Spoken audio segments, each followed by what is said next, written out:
Honorable member, leave your phone alone.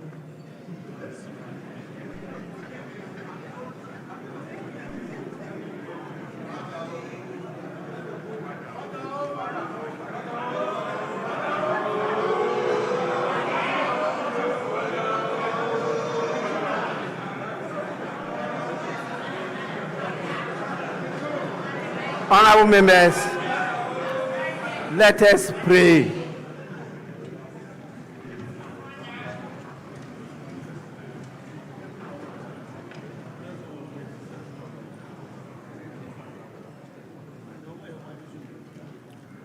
Almighty God, we humbly beseech thee to look with favor upon this Parliament of the Republic of Ghana. Grant that it may perform its high duty as in thy sight. Give divine guidance to the President of the Republic. Endow members of Parliament and ministers of state with discernment and vision, integrity and courage, that through the labors of government, this land and people may be well and truly served, and their good purposes for the common human life be realized in our midst. O God, grant us a vision of our country, fair as it might be, a country of righteousness, where none shall wrong his neighbor, a country of plenty, where evil and poverty shall be done away with, a country of brotherhood, where all success shall be founded on service, and honor shall be given to the deserving. A country of peace, where government shall rest on the will of the people and the love for the common good. Bless the efforts of those who struggle to make this vision a living reality. Inspire and strengthen our people, that they may give time, thought, and sacrifice to speed the day of the coming beauty of Ghana and Africa. Amen.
Honorable members, please resume your seats.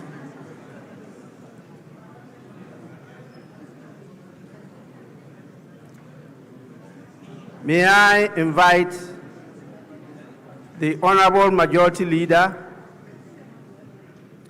and the Honorable Minority Leader to join me to receive His Excellency the President and the Vice President.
and we form a critical part of our stakeholder engagement for our legislative process.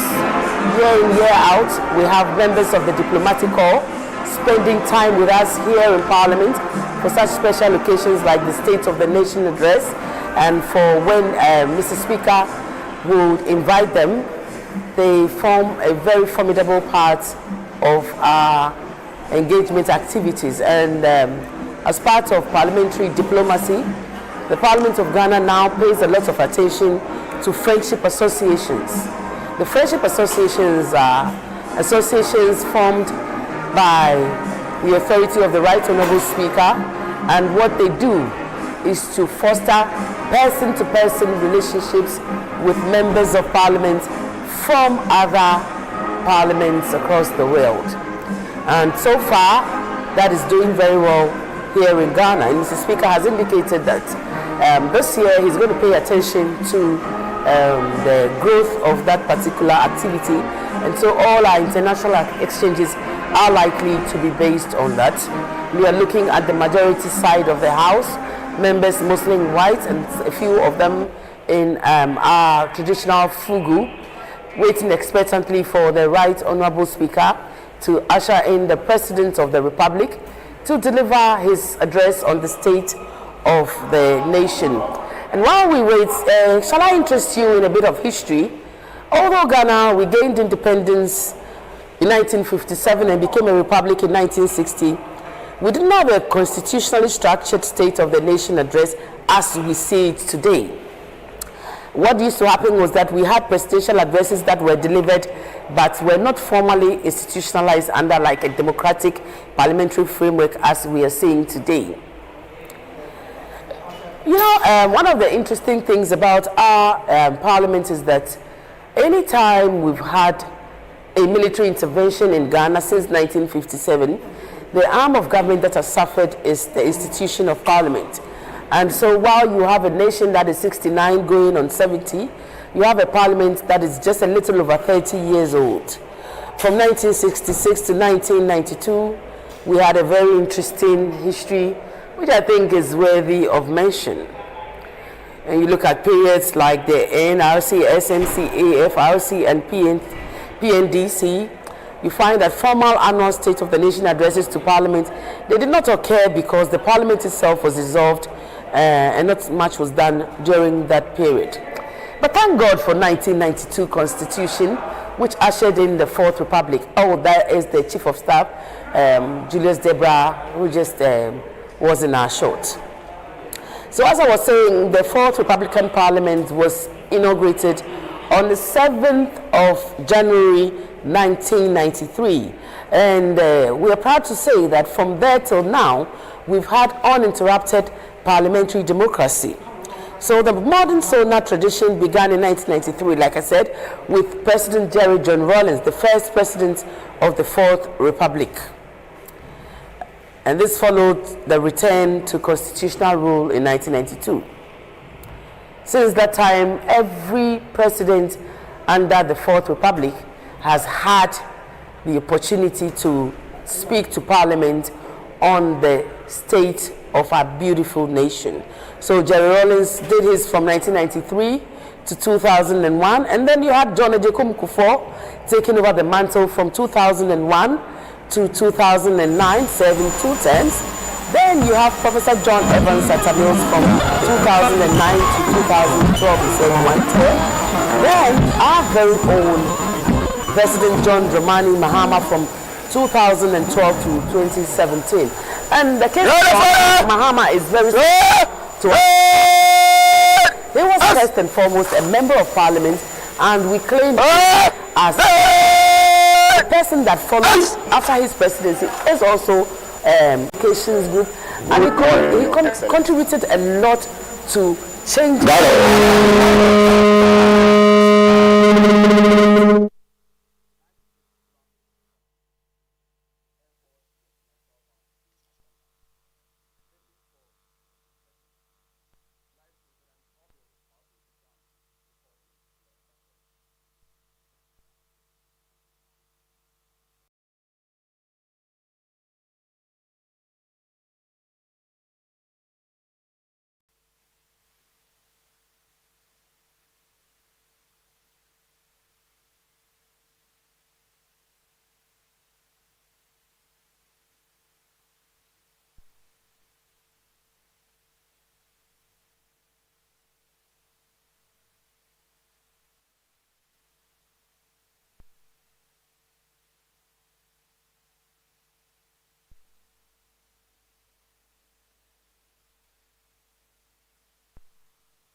Humanity, in our view, in dealing with issues that would otherwise make a nation, go on its knees and cry. When we lost our gallant mate in the fight against Galamsey, we saw a human side to the president, and I remember there he is. Oh, the president is in his fugu, and he looks amazing. The Primus inter pares in Ghana, the Commander-in-Chief of the Ghana Armed Forces, our very own President of the Republic of Ghana, His Excellency John Dramani Mahama, inspecting the guard of honor that has been put up for him. Of course, His Excellency is to be received by our own Speaker of the 8th and now 9th Parliament, Right Honorable Alban Sumana Kingsford Bagbin. And you're seeing a shot of the Parliament precincts as we have it now. This is a very solemn occasion. A lot of preparations go into it. The whole of last week and this week, these men and women have been working around the clock, trying to curate a perfect program for today. And what we're seeing is an actualization of the work that has been put in by the men and women in uniform, as well as the committee that was set up by Parliament to ensure that this program comes to life. The President inspecting the guard of honor. The national anthem will be played shortly, and then he will head to the lobby where he will be received by the Speaker of the 9th Parliament, Alban Sumana Kingsford Bagbin. This is always a very exciting time for those of us who get to work here in Parliament. It's a time where your sense of Ghanaianness becomes more pronounced and you enjoy every bit of your duty as somebody who is serving a country like ours and who is doing amazing duties Your Excellency, for a beautiful country especially like Ghana. May I have your permission to carry on, Your Excellency?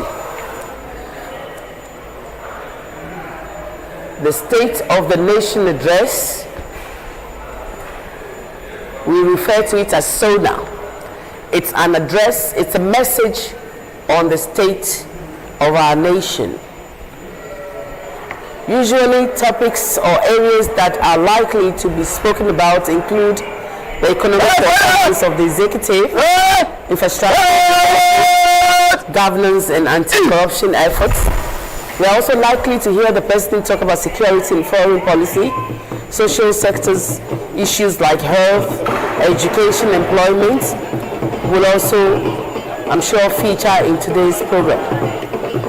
And once the President has delivered his State of the Nation address, and we've thanked him dutifully and sent him on his merry way, members of Parliament now interrogate the issue he brought to the fore.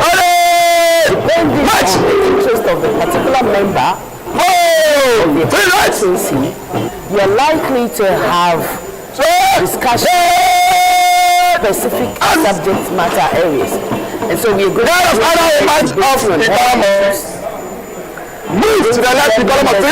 debating economy. We are going to hear members debating on issues that affect Parliament,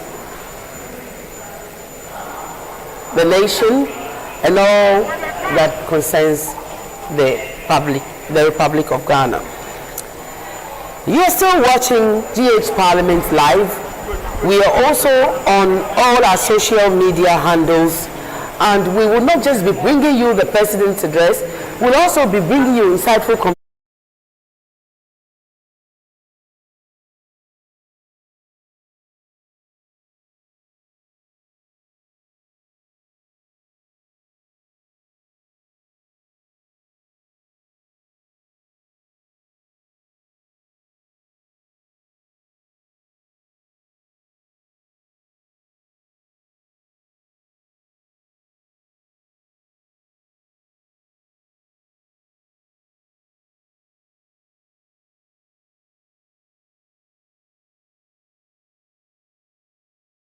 spend too much time.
Which is referred to in Parliament as a session.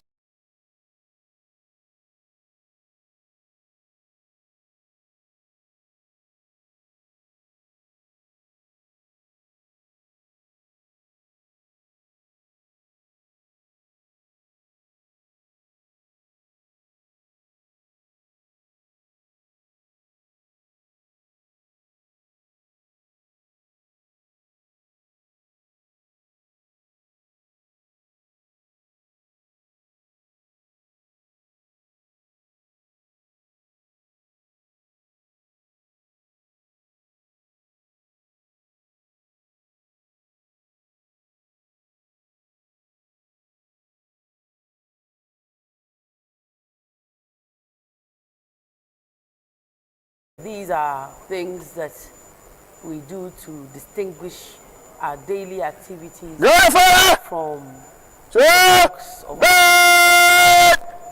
Justice Paul Bafuboni, Chief Justice, is also mandated to be here in our shots in readiness for this important occasion. And we have our beautiful kente backdrop donated to us by His Royal Majesty, the King of Ashanti, Otumfuo Osei-Tutu II. He donated the kente to us. Professor Kingsley Nyaku, in our short at the moment, experienced Member of Parliament and a lecturer. Follow out the other officer. Minister of Tourism also here with us, and other key members of Parliament from the majority side.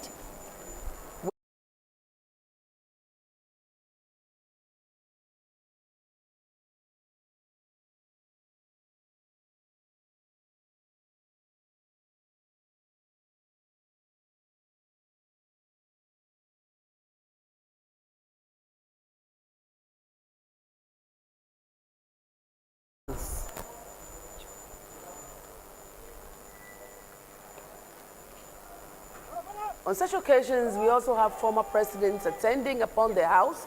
We have former members of parliament, former speakers, party functionaries, all participating in such occasions.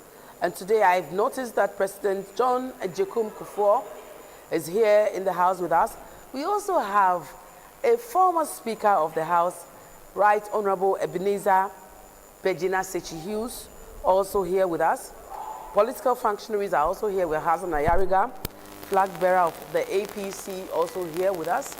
And they are all here to do one thing, to witness the President deliver a State of the Nation address to the people of Ghana through their elected representatives in the legislative arm of government, the Parliament of Ghana.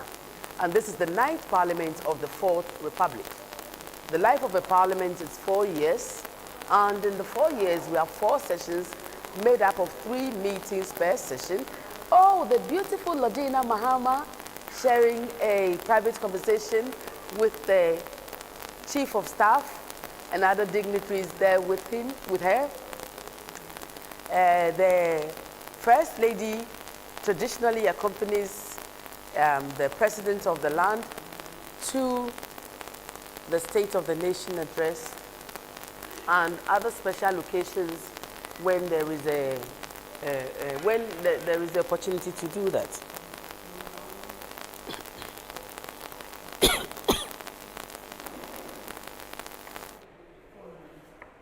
Her Excellency Lordina Mahama is no stranger to Parliament.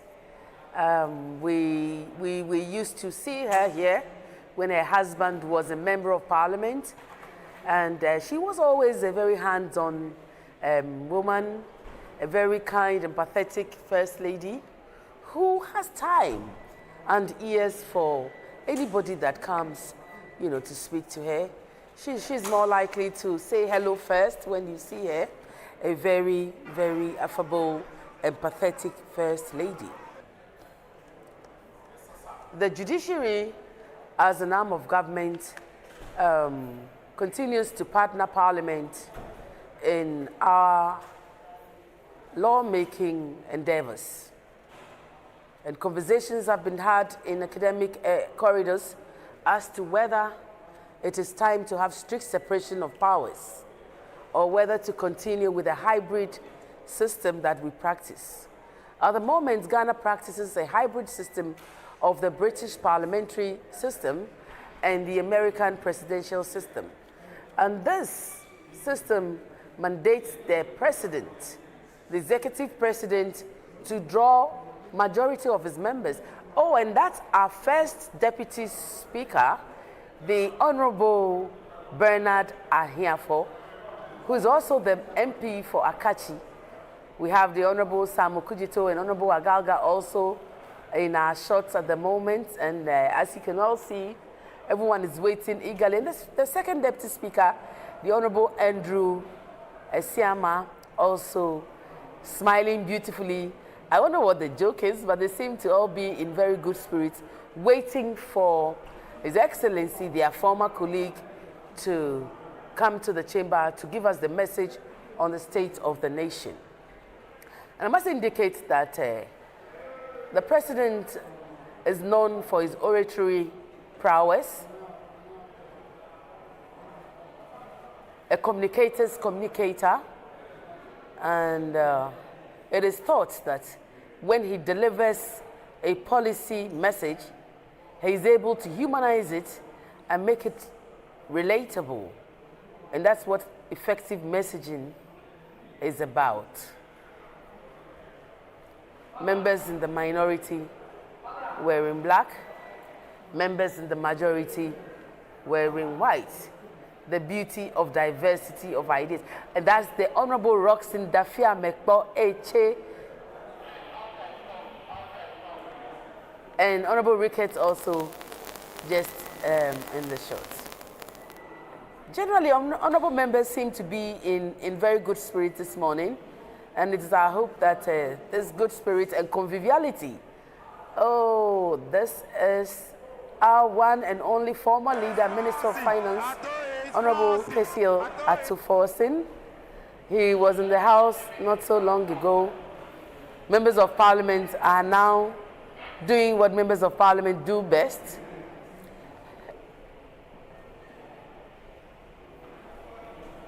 Agreeing to disagree in very friendly terms.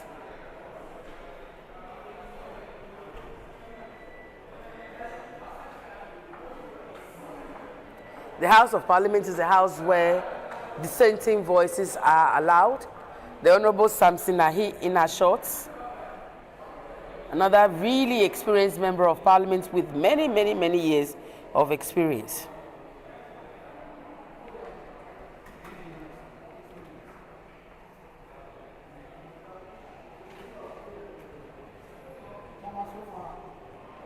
Oh.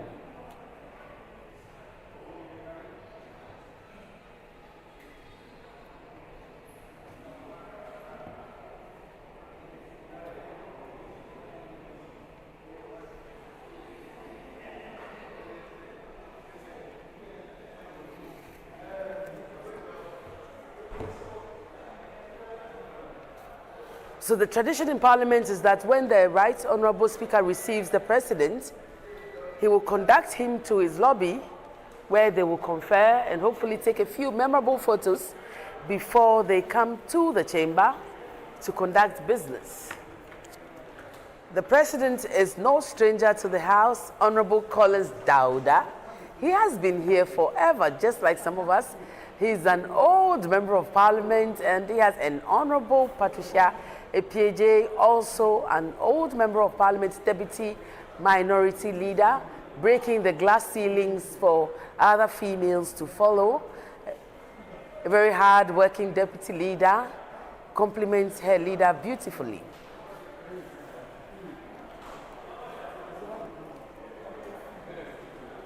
One of the ways that we express culture in Ghana is through drums and drumming. And so when the President gets to come and speak to us, we bring out our Ghanaian President John Ajekum Kufuor in our shots at the moment. The President, referred to generally as the gentle giant, he usually would come to our events anytime we invite him. He has contributed to the Fourth Republican democracy, and like all the presidents that's gone before him, Ghana is lucky to have had presidents like him. Ghana is fortunate to have President John Dramani Mahama, and that's our Attorney General in our shot, the Honorable Ayini, and Honorable Bejira also in our shot, wearing his boo-boo and waiting for the President to come.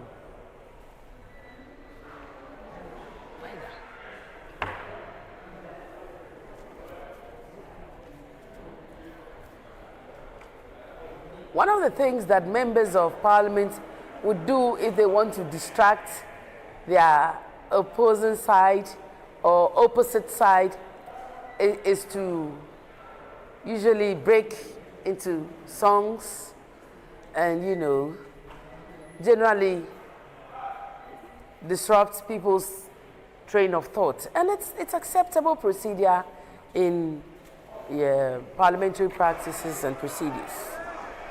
The Honorable Zaneto Ajiman Rawlings, daughter of former President Rawlings, first president of the Fourth Republic, is also in the chamber. And the Jinapo brothers are also representing. I can't get over the Right Honorable Speaker's beautiful cloth that we're witnessing today. Really, really, really nice. Mr. Speaker is conducting, the Right Honorable Speaker, conducting His Excellency, the President, to the chamber. And this is an activity that is usually very well curated, as is today. People in the procession are carefully selected, and you can only be there if you are allowed to, or if you are part of either the President's entourage or the Right Honorable Speaker's entourage.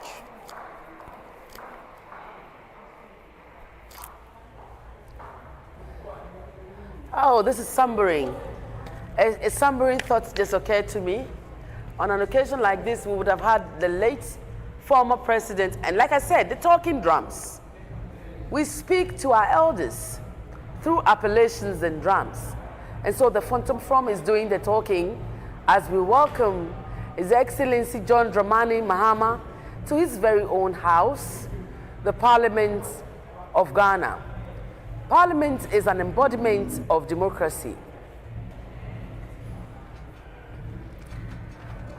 It is thought that a country that does not have institutionalized parliaments are not regarded as democratic, and that's the leaders of the two caucuses with the Right Honorable Speaker, and of course, our very own mother, Professor Nana Jane Opoku-Agyeman, in her beautiful fugu,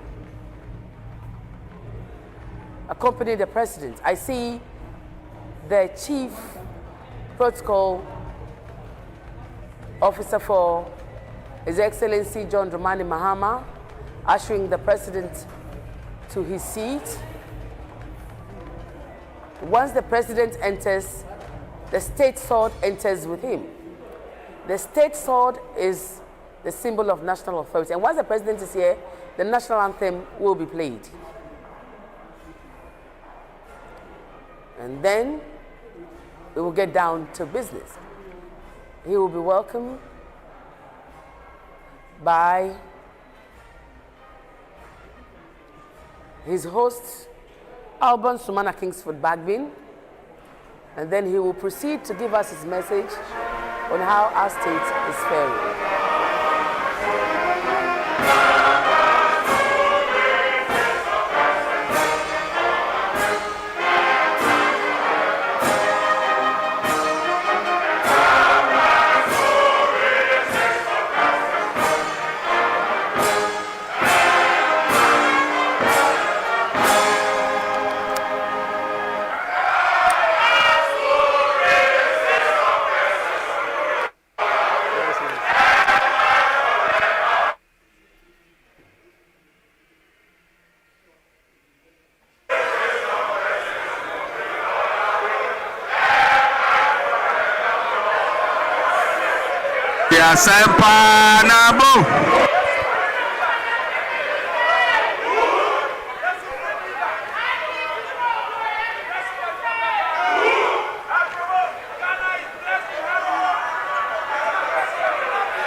Honorable members,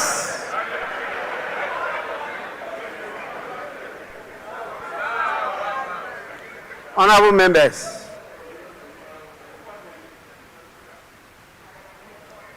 this is the Chamber of Parliament.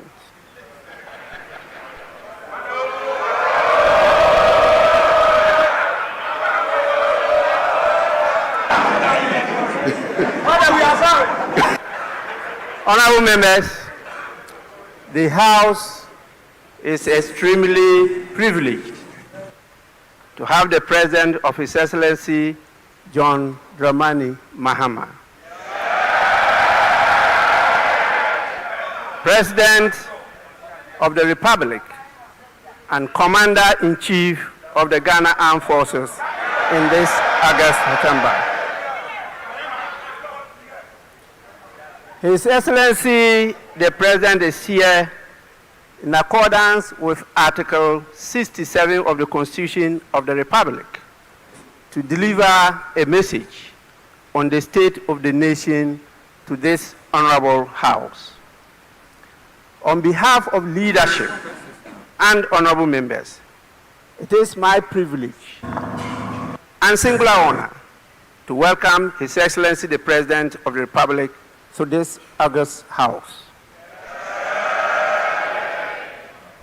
Honorable members, before I invite His Excellency the President to deliver a message on the state of the nation, permit me to recognize the presence in this chamber the following distinguished personalities.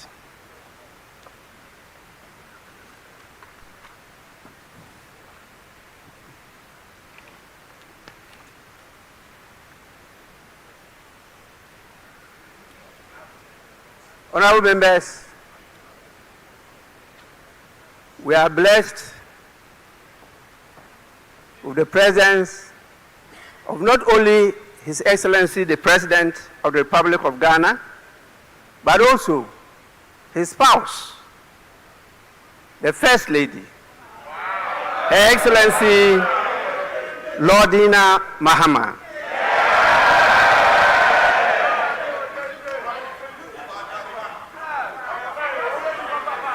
We also have the presence of the Vice President, the First Lady in Ghana to be a Vice President. Her Excellency Professor Jane Nana Opoku Ajiman.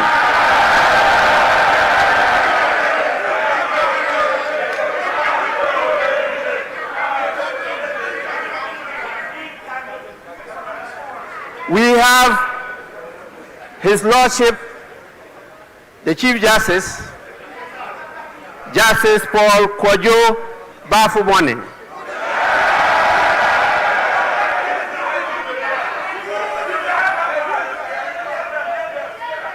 Honorable members, he did not come alone. He came with his spouse, who, as you all know, is the Director General of the Prisons Service. Honorable members,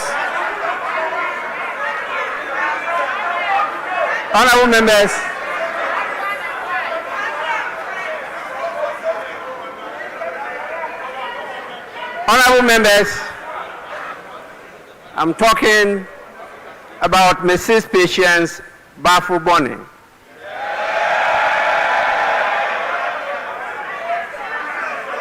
Surely we have the presence of your lordships, justices of the Superior Court with us here. We also have the chairman of the Council of State and the former Speaker of Parliament, Right Honorable Edward Do Ajaho.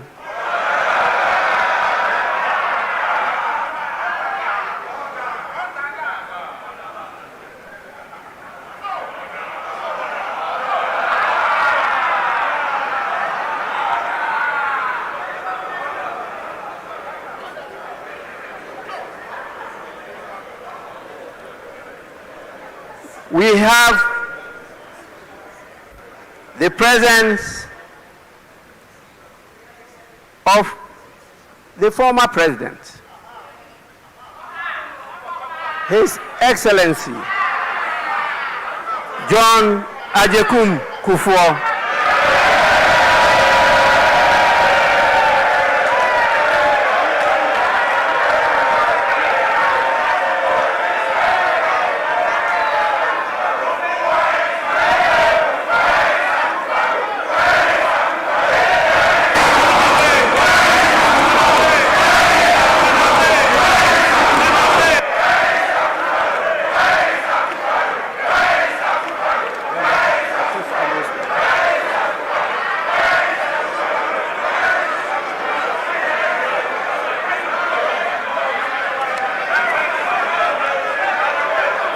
Honorable members, Honorable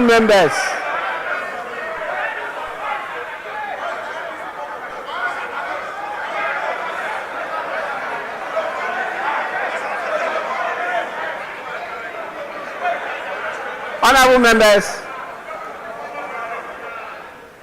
I have a formal communication from His Excellency, the former President Nana Addo Dankwa Akufo-Addo.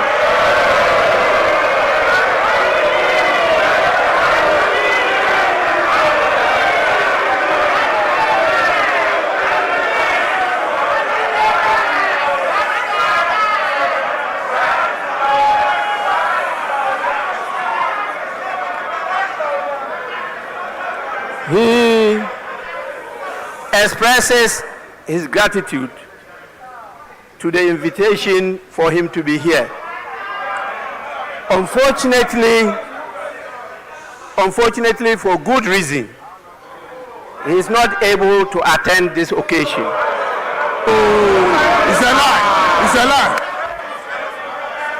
Honorable members, he, however, extends his best wishes to you and to His Excellency the President on this occasion.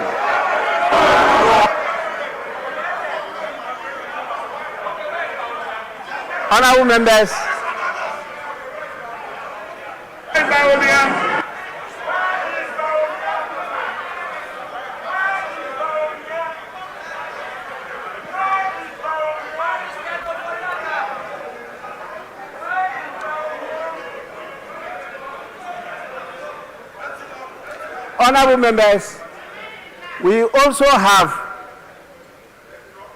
the presence of the former Speaker of Parliament,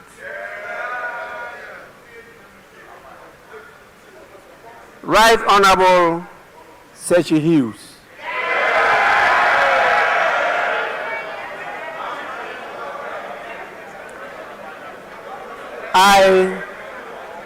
I know that a lot of you are young, so you may not recollect some of these people.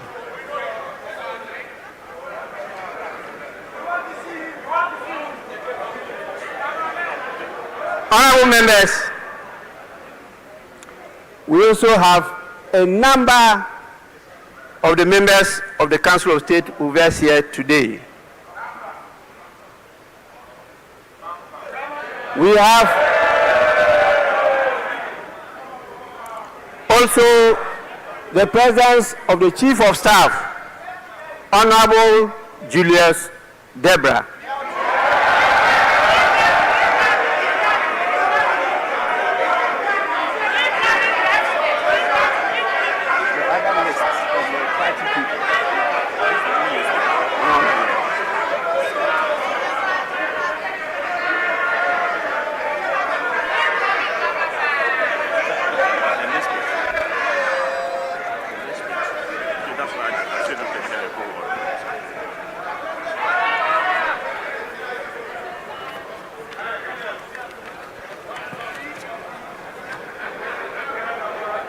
Honorable members,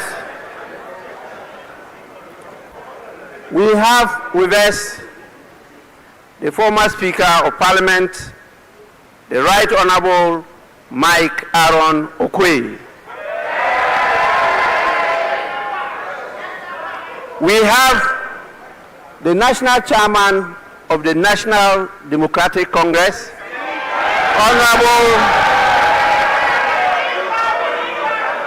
Honorable Johnson Asedu Nketia, and we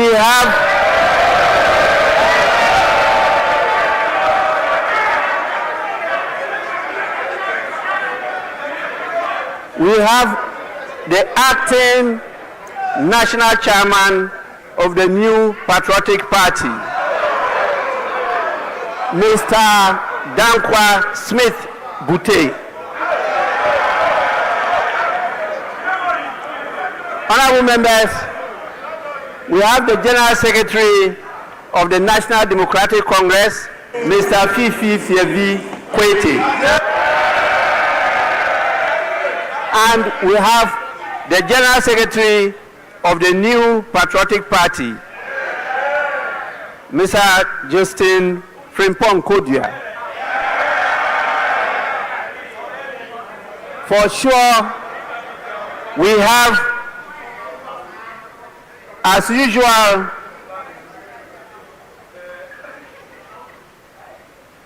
our brothers and sisters in the diplomatic corps. Many of them are here with us, and they are distinguishedly seated at the public gallery. We also have the heads of the various security services. We have our revered traditional leaders, religious leaders, and the former clerks to Parliament.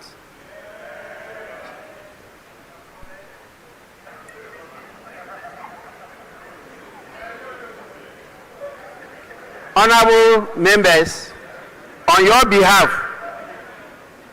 I warmly welcome all of them to the House.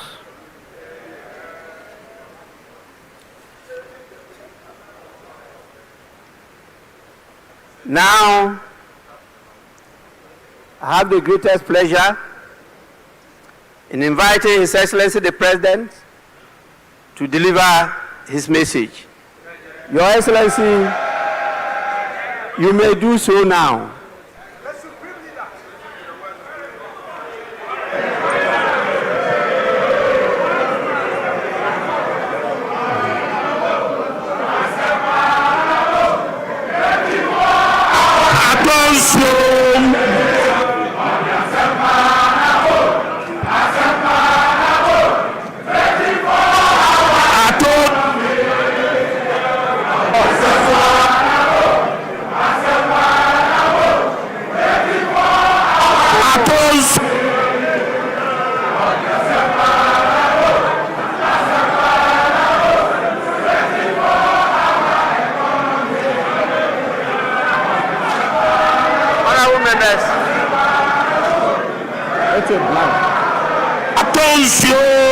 Honorable members, please.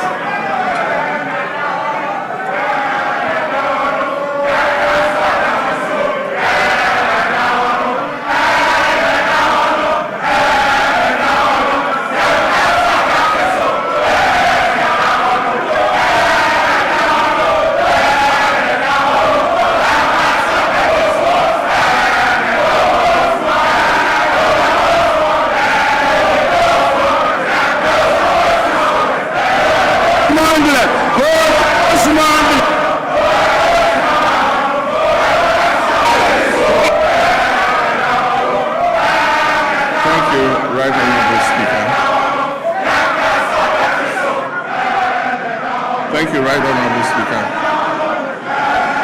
Honorable members of this august House, Your Excellency, the Vice President, Jane Nana Opoku-Agyeman, Your Lordship, the Chief Justice, the good people of Ghana, friends of the media, ladies and gentlemen, and let me proceed on the protocol so well established by the Speaker and say, distinguished guests, ladies and gentlemen.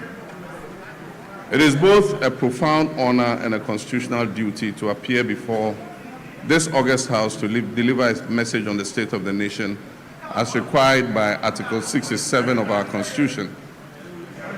I do this with the perspective and through decades of public service, including my time in this very chamber as a member of Parliament representing Bole Bamboy, and my previous term of office as President of the Republic from 2012 to 2017. My journey in public service, like that of our nation, has not followed a straight path. It has been marked by periods of steady progress and then by setbacks and by determined recovery. Mr. Speaker, that pattern of resilience mirrors the national experience of our nation. And today I stand before you to speak to another such defining moment, a moment in which our nation is on the rebound, of national renewal and of restored hope.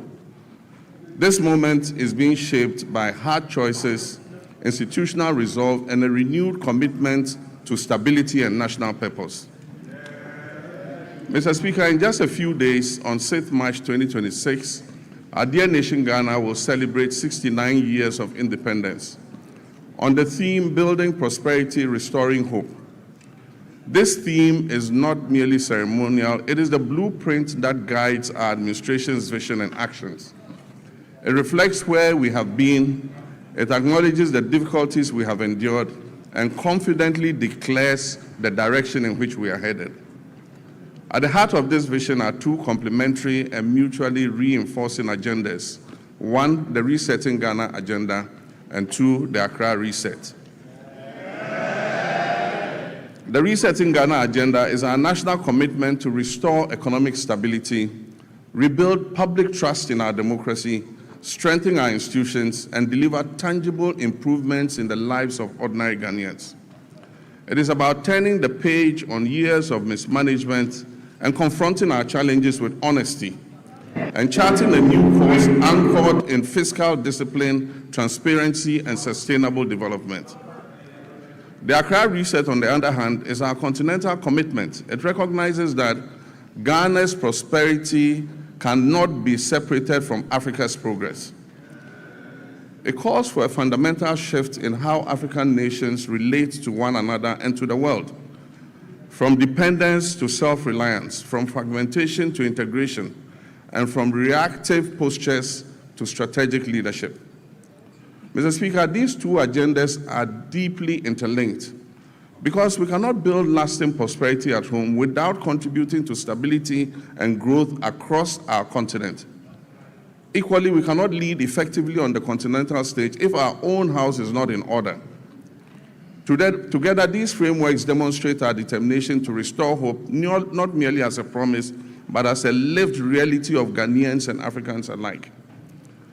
As we build on the foundation laid in 2025, the first year of my return to the presidency, we do so with clarity of purpose, unity of action, and confidence in our ability to deliver a future worthy of our people's sacrifice and their aspirations. Mr. Speaker, this moment of national renewal unfolds against the backdrop of a world in profound flux. The global order we once knew is being rapidly reshaped, and the so-called rule-based international system endures only as long as it protects the advantages of those who designed it. Once emerging nations like ours begin to operate within those same rules to rebalance power, the very architects of that order prove willing to relax their commitments. Ghana, like many nations, has learned this hard truth. We cannot respond to this new reality with fragmentation, hesitation, or continued dependence. History has long taught us that resilience and prosperity will not be handed to us. They must be built deliberately through cooperation, self-belief, and strategic alignment. This era ahead demands that Africa must move from a posture of dependence to one of collective self-reliance. Mr. Speaker, it is in this spirit that Ghana has sought to play a convening and catalytic role on the continent. In the middle of last year, our capital, Accra, hosted African heads of state, policymakers, and development partners for a landmark health sovereignty summit. Together, we charted a new roadmap for healthcare financing and collaboration among African nations. And that message was clear. Africa must take ownership of its health security, pool its resources, deepen collaboration, and design financing solutions that reflect our realities rather than external prescriptions. Strong economies require healthy populations, and health sovereignty is inseparable from economic sovereignty. The same logic applies to trade, industry, and economic growth. Africa's future lies in dismantling our artificial borders, removing bottlenecks that stifle commerce, and fully activating a common market that allows our goods, services, and capital and ideas to move freely across the continent. No single African country, no matter how well endowed, can thrive alone in this new global environment. Rather, when we work together, our combined markets, our youthful populations, our natural resources, and our creativity will constitute one of the greatest economic opportunities of this century.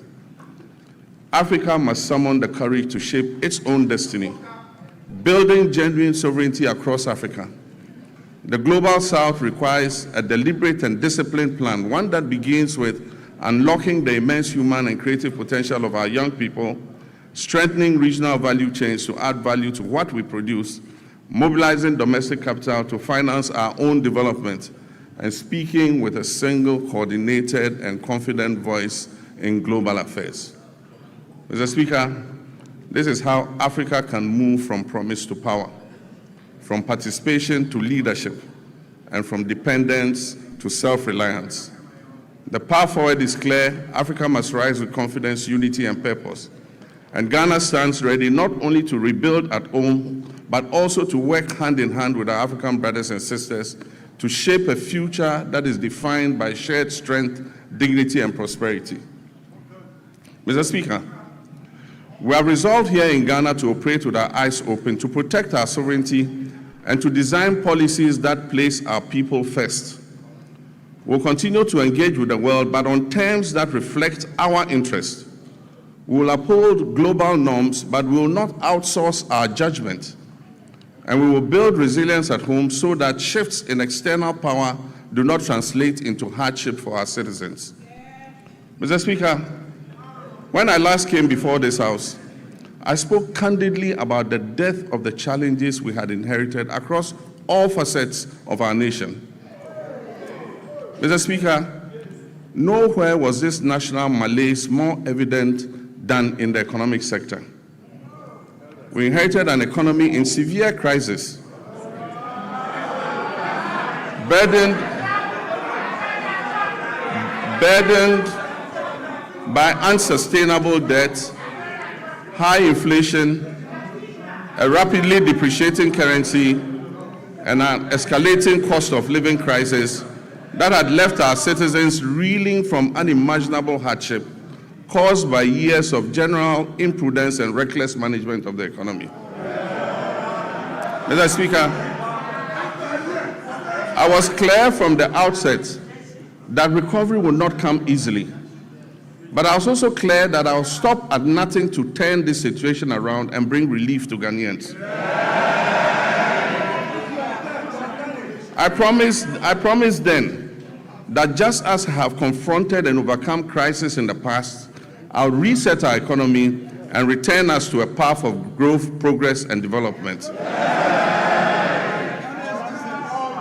Mr. Speaker, I told this August House then, when I appeared before you last year, that we would have to take tough, prudent, and necessary decisions to restore stability and credibility. Today, Mr. Speaker, I can say to you with confidence, Ghana is back. Ghana is working again. And Ghana is open for business. The fundamentals are improving, and the path to sustained acceleration is very clear to everyone. From the outset, we resolved to choose discipline over waste, reform over excuses, and stability over speculation.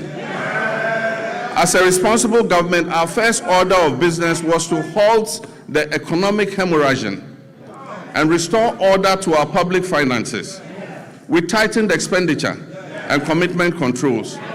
We improved payables reporting and conducted a comprehensive audit of 2024 commitments to restore credibility and discipline. Mr. Speaker, these measures have begun to deliver some of the most remarkable economic outcomes in decades. Mr. Speaker, as we approach the celebration of our 69th independence anniversary, we do so not only with pride in our past, but also with renewed hope for our future. We are building prosperity through sound policy, responsible governance, and inclusive growth. We are restoring hope by delivering on our promises and proving that good leadership makes a measurable difference in our people's lives. The Resetting Ghana agenda is working. The Accra Reset is gaining momentum. And together they are laying the foundation for a stronger, more resilient, and more prosperous Ghana. Mr. Speaker, our nation is on the runway. It is in takeoff mode. And you are all advised to fasten your seat belts.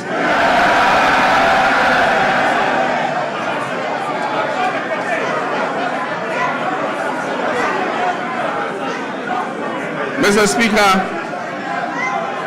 the journey continues, and the direction is set, and the hope is real. Our theme today of building prosperity, restoring hope is not merely aspirational. It reflects the tangible transformation we have delivered for the Ghanaian people. Mr. Speaker, our economy has grown significantly. In 2025, Ghana's GDP is expected to reach $113 billion, an increase from $83 billion at the end of 2024. This has placed Ghana among the top 10 largest economies in Africa. Mr. Speaker, average GDP growth for the first 3 quarters of 2025 is reported at 6.1%. But growth means nothing without discipline. Our primary surplus reached 2.6% of GDP, far exceeding our target of 1.5%. Mr. Speaker, we closed our fiscal deficit at 3.1%, well below the projected 3.8%. Mr. Speaker, this is not prudent governance. It is promise-keeping, and it has benefited households and businesses because we have borrowed less and spent more responsibly. Interest rates have fallen, confidence has returned, private businesses are breathing again. Mr. Speaker, the 19th of December 2022 will go down as one of the darkest days in Ghana's economic history. On that day, Ghana declared its inability to honor its debt obligations. We declared a debt default and placed a moratorium on both domestic and foreign debt repayments. Following this, we entered a protracted and complex debt restructuring process. Ghana's debt became a shackle on our economic progress, dragging our nation down into hardship and despair. Looking at Ghana's restructured debt profile, it is clear that those who negotiated on our behalf were only intent on kicking the can down the road. With the largest debt repayments scheduled, interestingly, between 2025 and 2028. Mr. Speaker, we confronted this crisis with action, not rhetoric. We established sinking funds, we restructured obligations, and we pursued bilateral agreements.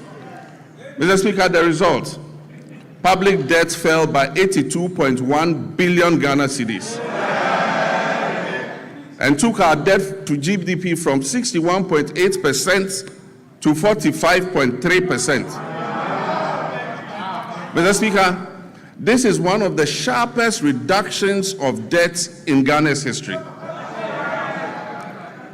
Mr. Speaker, just this year, after the New Year celebration on January 2nd, when people were still recovering from hangovers, we settled a US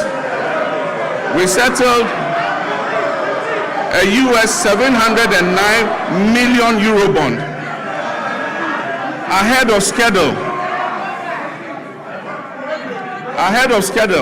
We settled a US dollar 709 million euro bond ahead of schedule, completing the US 1.4 billion in debt service that was meant for 2025.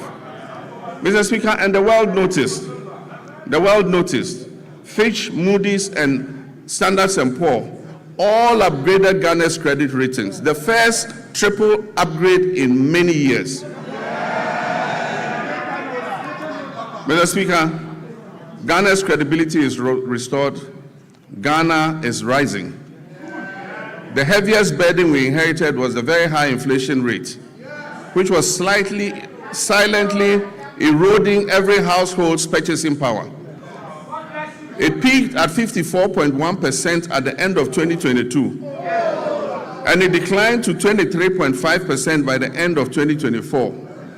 Mr. Speaker, we treated this with urgency.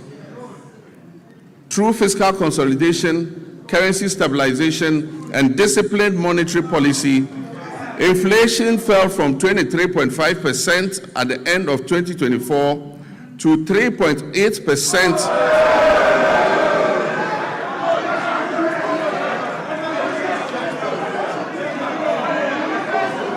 Mr. Speaker, inflation fell from 23.5% at the end of 2024 to 3.8% over 13 consecutive months by January 2026.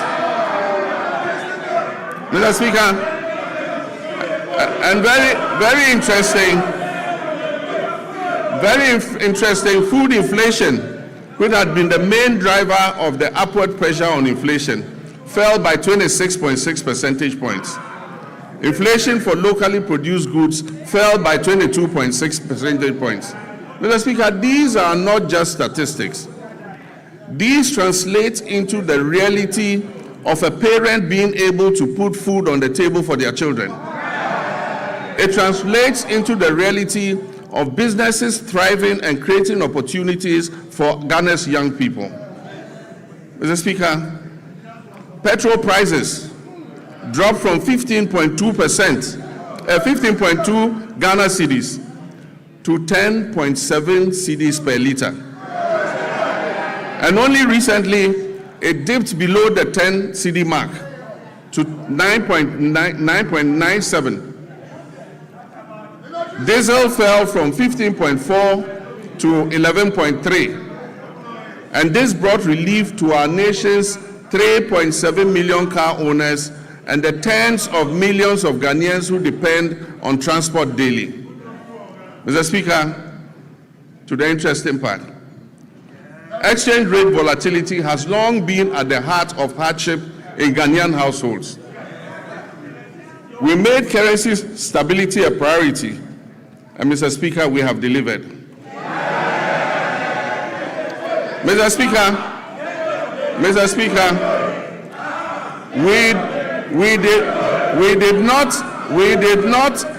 we did not arrest the dollar. We strengthened the cedi to put up a good fight against the other currencies.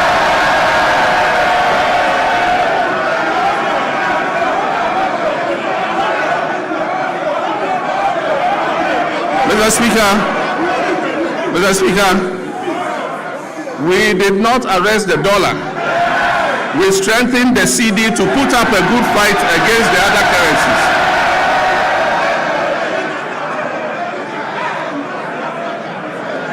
And I'm pleased to report to this House that the cedi appreciated by 40.7% against the US dollar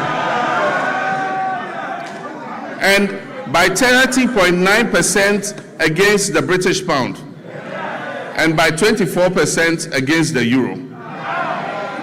Mr. Speaker, Ghana's economic turnaround is broad-based and comprehensive.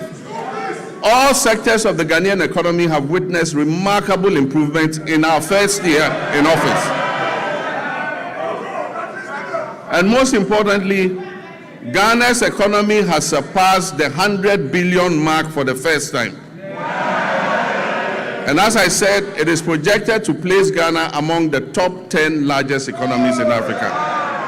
Mr. Speaker, our reserves currently stand at $13.8 billion from $8.9 billion at the end of 2024. This covers 5.7 months of import.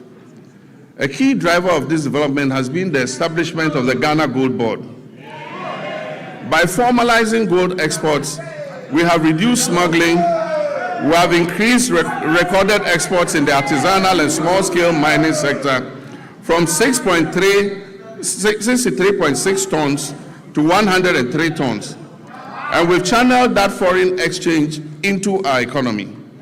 Mr. Speaker, when the cedi stabilizes, imported inflation falls, businesses can plan better, and household incomes improve. Mr. Speaker, as global uncertainty grows, it is necessary for us to reduce our country's exposure to external shocks, break the cycle of economic downturns, and safeguard our macroeconomic stability. Just last Wednesday, 25th February 2026, the Minister for Finance presented the Ghana Accelerated National Reserve Accumulation Policy to this House.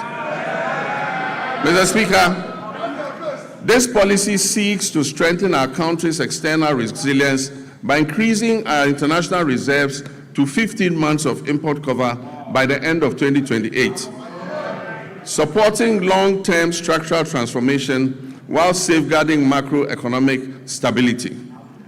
Mr. Speaker, it is forecast that gold prices will remain high over the next 3 years. And so this presents us with a unique opportunity to build an economic war chest to withstand any global economic shocks, to secure our macroeconomic stability and improve the standards of living of our citizens and build a lasting prosperity for future generations. This is what the GhanaWeb policy seeks to achieve. Mr. Speaker, we abolished nuisance taxes that were levied on Ghanaians between 2017 and 2024. These included the e-levy, the betting tax, the emission tax, the COVID levy, and so forth. Mr. Speaker, we have reformed VAT comprehensively.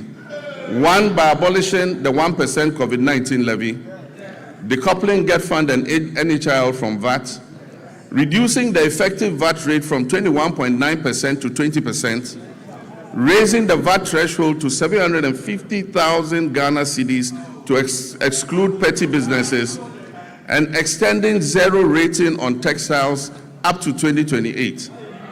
Mr. Speaker, these fiscal reforms have effectively put 6 billion Ghana cedis back into the pockets of Ghanaians. Interest rates have fallen from above 30% to currently between 18 and 20%, freeing up credits for businesses and households. And according to the Ghana Statistical Services, over 1 million Ghanaians have found employment between Q1 and Q3 of 2025. Mr. Speaker, and 950,000 Ghanaians have escaped multidimensional poverty over the same period.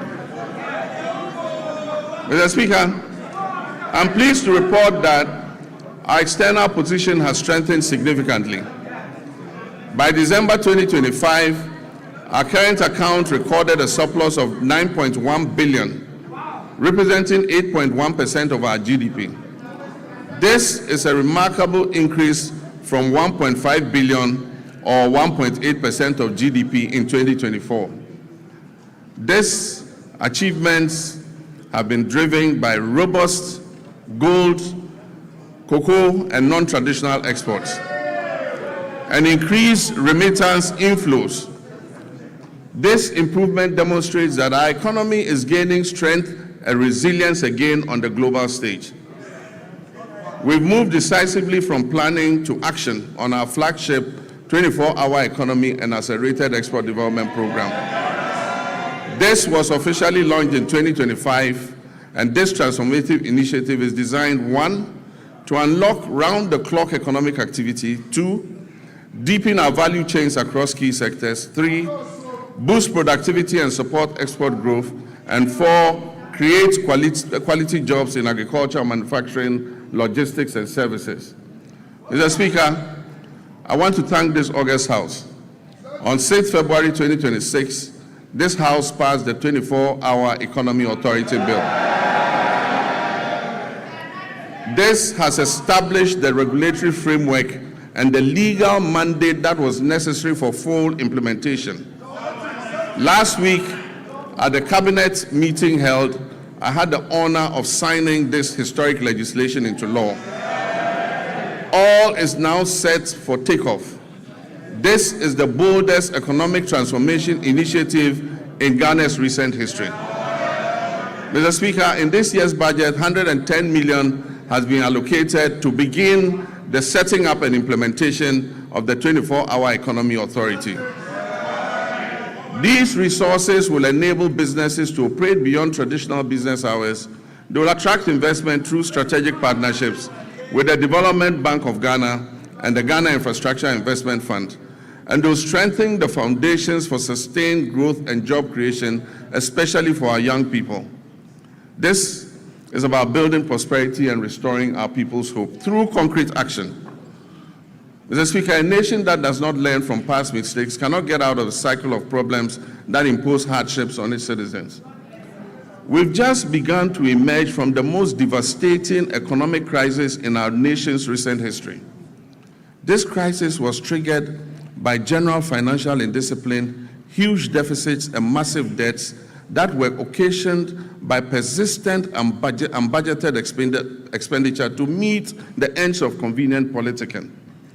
In the last week, we have had to take the painful but necessary decision to revise the producer price of cocoa to achieve competitive pricing and resolve the acute liquidity challenges in the sector. Mr. Speaker, failure to do this as others did and left a debt of 32 billion for this government to pay. Failure to do this would have meant borrowing billions in borrowed funds. Mr. Speaker, this unplanned expenditure would have taken us right back to the very devastating economic problem we have only recently begun to escape.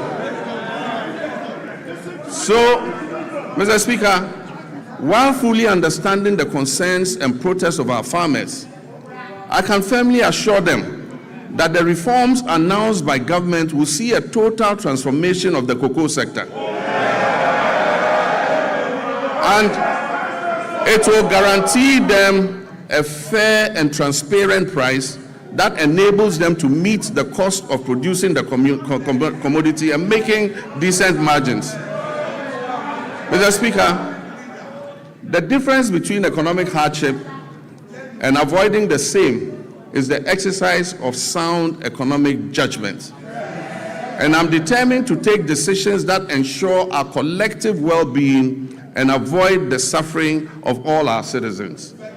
These are difficult decisions to take, but Mr. Speaker, I had to take them. Mr. Speaker, we are bringing legislation to this House to tighten our procurement processes by banning sole source contracts, except in exceptional circumstances. We'll also bring legislation to this House to make it mandatory to seek Parliament's prior approval before any government asset or property is leased out or sold. This includes lands and state enterprises. Mr. Speaker, last Tuesday, I caused the Minister of Finance to lay before this House the Value for Money Office Bill. This is a landmark measure, a fulfillment of yet another campaign promise to the good people of Ghana. And this is designed to decisively end waste, inflated contracts, abandoned projects, and chronic cost overruns that have for far too long drained the public purse. All these measures are intended to improve public trust and accountability. Mr. Speaker, in January 2025, we inherited an energy sector on the brink of collapse that had been precipitated by a severe financial crisis. The sector was burdened with a staggering debt of 80 billion Ghana cedis, strengthening the operational viability of key power producers. The 500 million World Bank partial risk guarantee, a critical risk mitigation instrument that was established in 2015 during my first term to safeguard the nearly 8 billion of private sector investment that was put into the offshore Cape Trade Points field, had been fully drawn down and exhausted due to prolonged non-payment for gas consumed. Mr. Speaker, at the distribution level, the Electricity Company of Ghana was plagued by high commercial and technical losses, collecting only 62% of the energy it purchased from generators and declaring less than 50% of its collection into the cash waterfall mechanism. Mr. Speaker, the result was severe liquidity shortfalls and power challenges throughout 2024.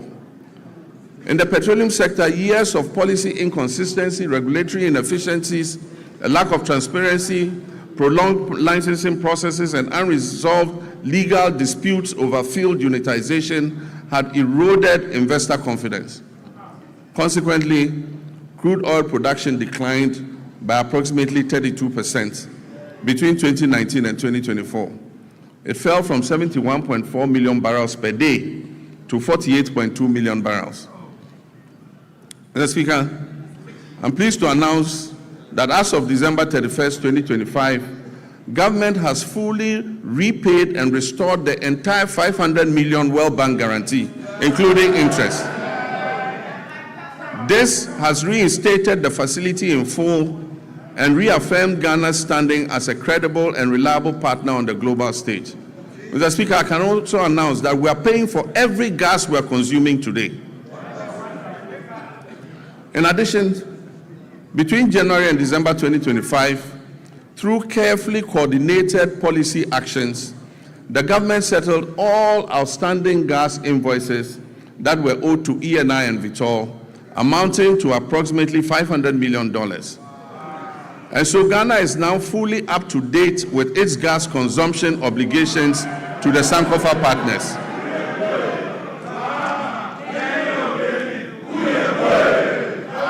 And I'm pleased to announce that the 2026 budget has made adequate provision to ensure timely payments for all liquid natural gas that we consume going forward.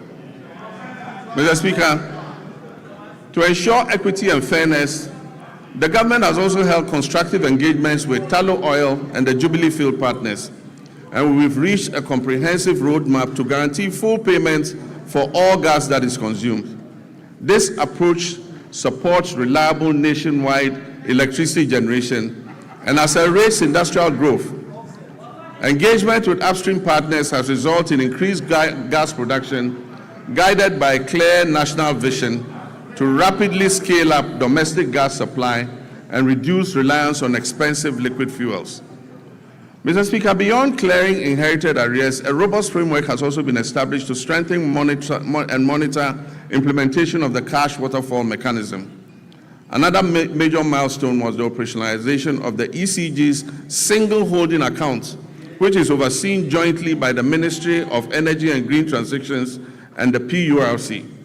This intervention has significantly reduced revenue leakages, and it has enhanced ECG's capacity to meet its payment obligations. To address the high cost of power, the government has successfully renegotiated existing power purchase agreements. Engagement with the 9 independent power producers have resulted in a 250 million immediate savings and 1.1 billion of legacy debt restructured for payments between the period 2026 and 2028. These revised agreements will be submitted to Cabinet, and I'm pleased to inform you, Mr. Speaker, will be brought here to Parliament for ratification. Mr. Speaker,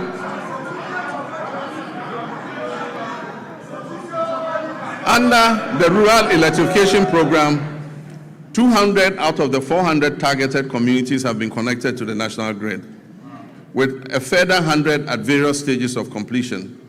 The national electricity access for Ghana today stands at 89.05.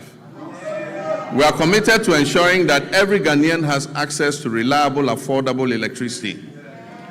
It is worrying that the Electricity Company of Ghana continues to experience high power losses, with reports indicating that around 25% of generated power is lost. To address this phenomenon and anchor the gains we have made, adopting private sector participation, particularly in billing and collection, is the most effective way to significantly reduce these losses.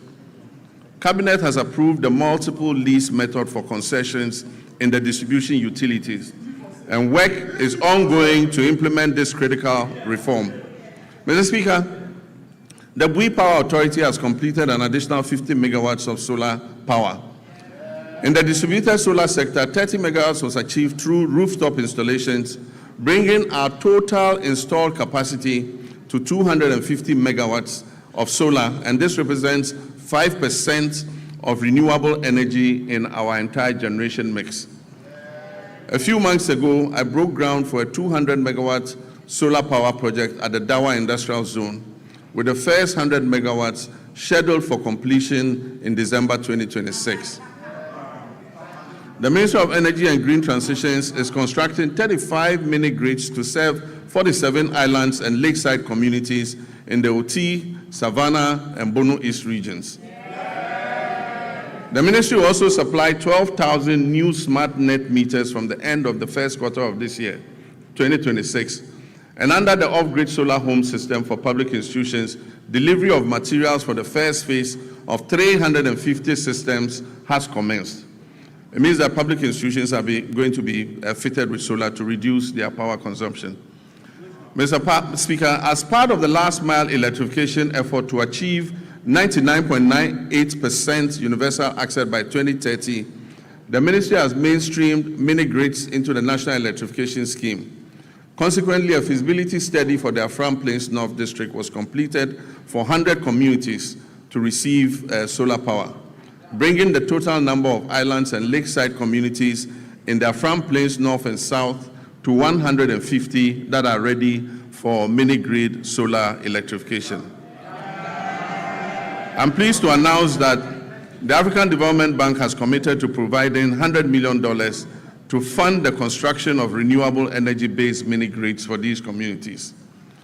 Mr. Speaker, we've signed a memorandum of understanding with the Jubilee and Tenfield partners to commit another $2 billion to additional investment in the Jubilee field.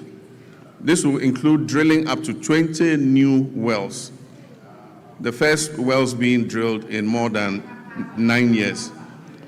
Mr. Speaker, there's a second memorandum of intent with the OCTP partners, that's ENI and Vitol, to commit 1.5. Mr. Speaker, agriculture remains central to our national renewal. Since January 2025, this administration has embarked on a decisive reset of Ghana's agricultural sector under our agricultural transformation agenda, with the Feed Ghana program serving as the flagship vehicle for implementation. Our objective is clear: to restore food sovereignty, stabilize food prices, reduce import dependence, increase decent jobs, especially for youth, and reposition agri as a strategic growth sector under our 24-hour economy policy. Mr. Speaker, as of January 2025, food inflation stood at 28.3%, following an unprecedented peak of 61% in January 2023. This situation placed severe pressure on households and undermined national stability. Today, food inflation has declined significantly to 4.9%, and this has provided relief to Ghanaian families and businesses. Mr. Speaker, this year we have committed 300 million Ghana cedis to the National Food Buffer Stock Company to mop up excess produce, to stabilize prices, and build a strategic national food buffer against emergencies, marking the first time Ghana has deliberately built a food reserve for national resilience. Over 413 institutions, from basic schools through to tertiary institutions, have been registered and are actively participating in the Feed Ghana program. Institutional farming is currently being undertaken by the Ghana Armed Forces, the Ghana Prison Service, the National Service Authority, basic and second cycle schools, public universities, and faith-based organizations, including churches and mosques. A key pillar of the Feed Ghana program is the home gardening initiative. Across the country, families are being encouraged to grow vegetables at home and in their communities to reduce food expenditure, improve household nutrition, and enhance food availability. The Feed Ghana program is also firmly anchored on irrigation for wealth creation. Government is deliberately shifting our agriculture from rain-fed dependence to irrigation-based farming to support year-round production and also strengthen our climate resilience. And so over the past months, processes have begun for the following interventions: the construction of 2 new mega dams, the rehabilitation of 8 existing irrigation dams, and the construction of 250 solar-powered boreholes for farming communities and schools across the Northern Belt and Brong-Ahafo regions. In addition, major irrigation schemes, including the Via, Weta, Tanoso, Bong, Ashaman, and Aveime, are undergoing rehabilitation. While new inland valleys covering over 1,300 hectares are being developed to expand rice production. Under the Global Agriculture and Food Security Program, we've launched a 20 million agro-input distribution project to strengthen food and nutrition security across the Northern Savannah Ecological Zone. This project is being implemented in 12 districts across 6 regions with a target of 50,000 farming households, including 30,000 women and youth. It will support the production of key staples such as maize, rice, soya bean, cowpea, granules, while promoting year-round vegetable cultivation through solar-powered micro-irrigation schemes for farmers groups and selected schools. The project is also supporting backyard and commercial poultry production, as well as the distribution of fertilizer and certified seeds to participating districts. This will help strengthen the poultry value chain. We're working to fulfill the promise of establishing farmer service centers across the country to modernize agriculture. Procurement processes are underway for a total of 660 tractors, 400 combine harvesters, and other agricultural equipment and implements. The first 11 farmer service centers will begin construction this year and will provide affordable access to land preparation, harvesting, storage, input supply, extension services, and equipment leasing, especially for smallholder farmers. Mr. Speaker, in the next 2 weeks, I'm going to cut short for the first farmer service center in the Afram Plains. Mr. Speaker, agriculture extension remains the backbone of productivity, and to address the current gap between farmers and extension officers, 540 motorbikes have been procured to improve extension coverage. 150 of those bikes have already been distributed, and we're employing 400 Feed Ghana district coordinators nationwide, while 10,000 young Ghanaians are being enrolled under a 4-year national service agripreneurial program with annual absorption into permanent employment. So far, 3,000 youth have been posted by the National Service Authority under the Agripreneur program. This intervention is strengthening frontline service delivery and creating employment opportunities for young people. We're also placing farmer cooperatives at the center of our agricultural transformation plan. As of October 2025, 70,000 community commodity-focused farmers cooperatives had been established nationwide. And they are serving as platforms to access inputs, mechanization services, climate advisories, aggregation, and fair market negotiation. Government is actively linking farmers to agro-industrial investments to stabilize prices, create jobs, and accelerate Ghana's journey towards food security. A major highlight of this effort is the 154 million Ghana-Italy irrigated commercial farming project to establish a 10,000 hectare irrigation model farm to produce rice, maize, soya, and tomatoes. All produce from this project will be sold locally. This intervention is strategic and designed to fast-track progress towards food security, ensure a reliable supply of raw materials for agro-processing, and reduce Ghana's dependence on food imports. Mr. Speaker, other key initiatives under the Value Addition and Agro-Industrial Drive include rice processing facilities in the Upper East and Upper West regions, poultry feed production facilities in Ashanti, cashew and onion processing facilities in Bono East, In addition, a 40-ton per day soya processing plant is being established in northern Ghana to support soya bean farmers and reduce their feed costs. The shea industry is also being revived through secured export contracts and measures to protect raw material supplies. Mr. Speaker, to reduce Ghana's 300 to 400 million annual poultry import bill, Ghana has launched a comprehensive poultry farm-to-table project.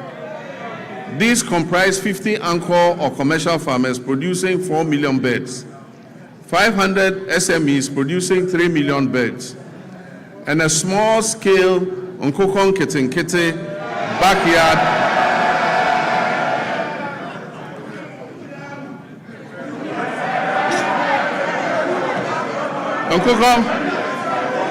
and a small-scale Nkokon Kitinkiti backyard poultry program that is targeting 3 million birds nationwide, with emphasis on women and young children. Mr. Speaker, the Nkokon Kitinkiti program is underway as I speak, and the target is to reach 60,000 households. Even before I launched the Nkokon Kitinkiti program, 720 beds had been distributed during the pilot phase to 13,000 farmers in 12 districts. I recently opened a poultry processing factory in Bichim to support expected production growth in the poultry sector. Mr. Speaker, education is important, and it remains pivotal to our national transformation agenda. In this regard, the year 2025 was both eventful and momentous for Ghana's education sector. I'm pleased to report that all the flagship initiatives and commitments that were contained in our Reset Agenda Manifesto have been faithfully honored during the year under review. The No Fee Stress initiative was successfully launched in Koforidua, and as I speak has benefited over 152,000 young people, first-year students in public tertiary universities. The number of beneficiaries this year is projected to reach 220,000 first-year students. In collaboration with the Student Loan Trust Fund, I have good news for law students. Law students in Ghana will also be now able to access the student loan scheme to pursue their legal education. Mr. Speaker, the free tertiary education policy for persons with disability has also been launched and is now fully benefiting all eligible persons with disabilities enrolled in our tertiary institutions nationwide. Mr. Speaker, the 2025 academic year saw a stable, uninterrupted supply of quality food to all our schools under the free senior high school program. Mr. Speaker, to further deepen coordination, accountability, and effectiveness in the education sector, this Honorable House passed several important pieces of legislation. These include: 1, the Kwame Nkrumah University of Science and Technology Bill 2025, the Ghana Scholarships Authority Bill 2025, the Change of University Names Bill 2025, the University for Development Studies Bill 2025, and the Ghana Education Trust Fund Bill 2025. To enhance private sector participation in the tertiary education sector, new legislation will be introduced in this House to ease regulatory bottlenecks and remove the requirement to charter, making it optional. Mr. Speaker, basic education remains the critical entry point into our education system. It is at this level that children acquire foundational literacy, numeracy, critical thinking, and problem-solving skills, upon which all future learning depends. Government understands the importance of the basic sector and is therefore undertaking a major policy shift to rebalance our education investments in favor of basic education. As part of this shift, the standards-based curriculum for kindergarten to primary 6 is currently under review to incorporate robotics, coding, and the responsible integration of generative artificial intelligence.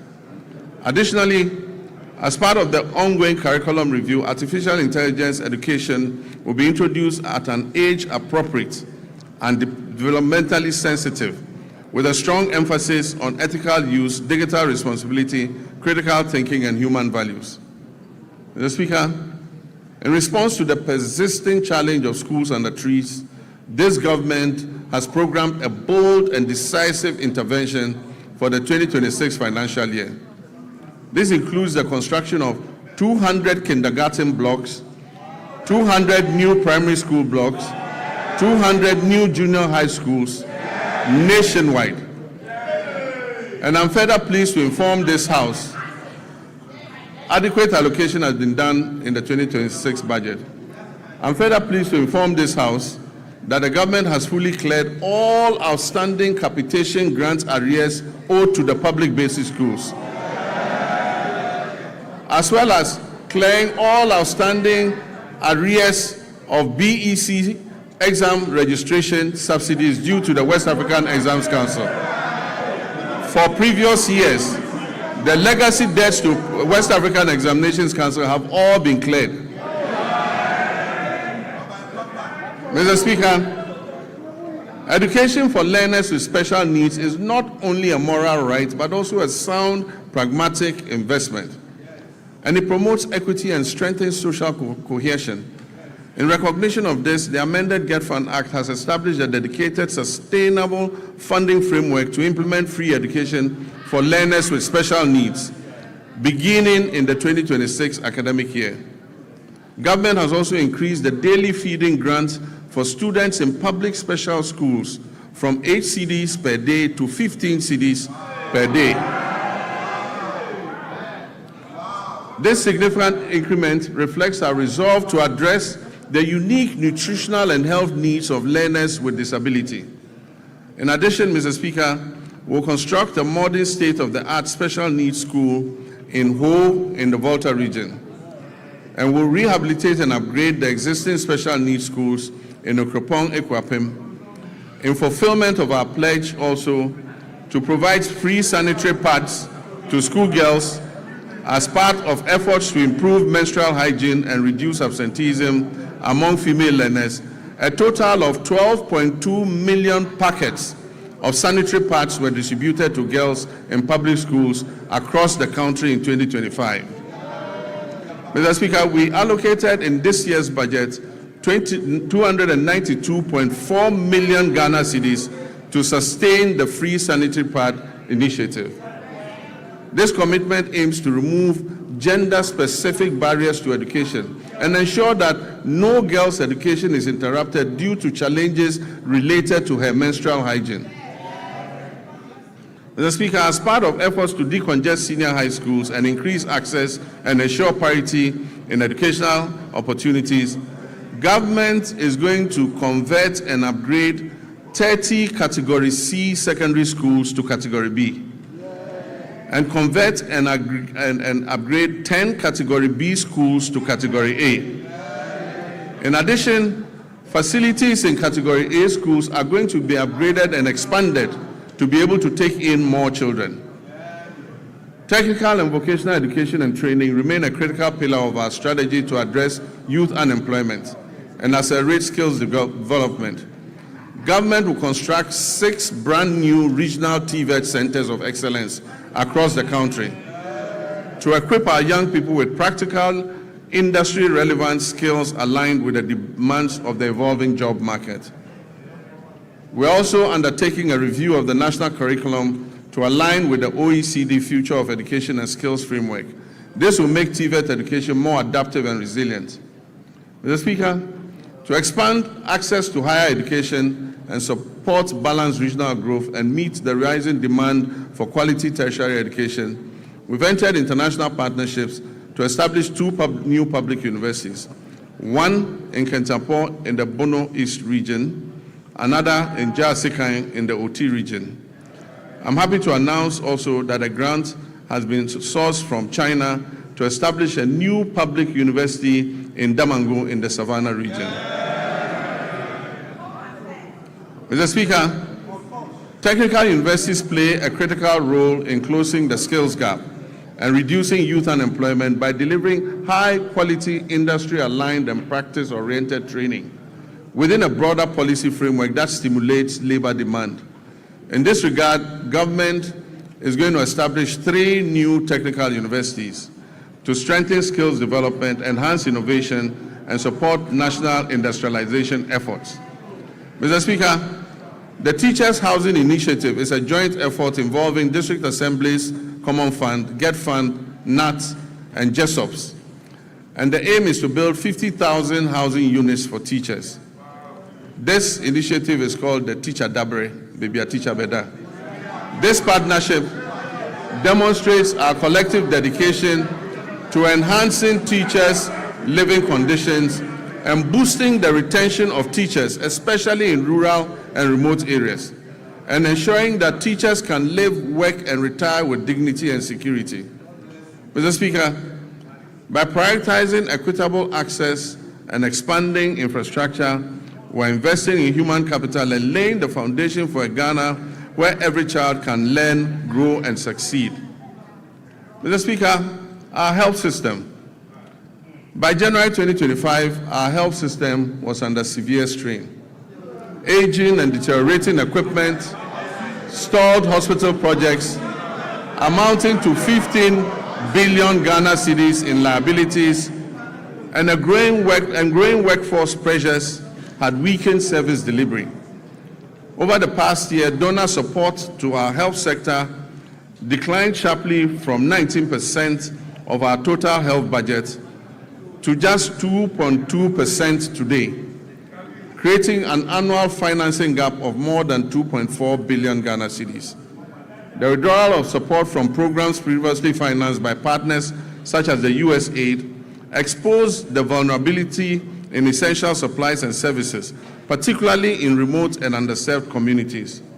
Faced with these realities, my government chose to act decisively. In 2026, direct government funding for health will account for about 72% of our total health spending. This is up from 56.8% in 2023. Core health allocations have risen to GHS 23.3 billion, and with national health insurance resources included, total health financing now stands at 34.7 billion Ghana cedis. This reflects our clear commitment to domestic financing and health sovereignty. At the same time, we have faced the growing burden of non-communicable diseases. Today, non-communicable diseases account for over 40% of all deaths in Ghana and remain a major cause of household poverty. To address this, the government established the Ghana Medical Trust Fund, otherwise called Mahama Cares.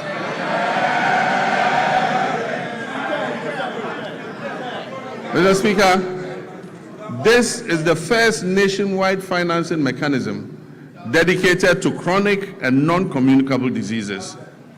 Mr. Speaker, the National Health Insurance Levy has been uncapped. Claims payments are now timely, with facilities no longer waiting more than 6 months as happened in the past for payment to be made. We're also finalizing measures to increase provider tariffs by over 100% to reflect the realistic cost of health treatment. As a result of the increased trust, NHIS enrollment has risen from 57% at the start of 2025 to 66% today. Mr. Speaker, Ghana's health workforce density has risen from 16.6% per 10,000 people in 2025 to nearly 42 per 10,000 today, while public sector health employment has doubled to approximately 200,000 workers. And yet, significant challenges remain. At the beginning of 2025, when we took over, 103,000 trained health workers were still awaiting placement, employment, or enrollment onto the payroll. Over the past year, 13,500 nurses and midwives, along with hundreds of doctors and pharmacists, have been absorbed into the public payroll. Nursing trainee allowances have been regularized and restored. Application fees have been reduced, and the no-fee stress initiative introduced to ease access to training has been extended. Service conditions are being implemented to boost morale and retention. Looking ahead, government will expand recruitment and take necessary action to add more health workers onto the payroll. We will also correct the maldistribution of health workers through targeted incentives for health workers who agree to serve in underserved areas. Let me use this opportunity to appeal to our gallant health workers to accept postings to our underserved areas, seeing as it is a national call to duty while we work to ensure that they have an enabling environment to do their work. Mr. Speaker, we will also scale up specialist and advanced nursing training to match the country's changing disease profile. New post-basic nursing programs in cardiology, nephrology, endocrinology, and oncology will be introduced. While the two existing ones, emergency and critical care nurses, will be scaled up. At least 30 nursing training institutions will transition to competency-based degree curriculums, supported by new scholarship opportunities for PhD-level training for nurses and allied health professionals. Mr. Speaker, on health infrastructure, my government remains firm in its commitment not to abandon unfinished projects. We'll continue to retool facilities, strengthen emergency and disease surveillance systems, and ensure that health infrastructure is properly aligned with staffing, equipment, and financing.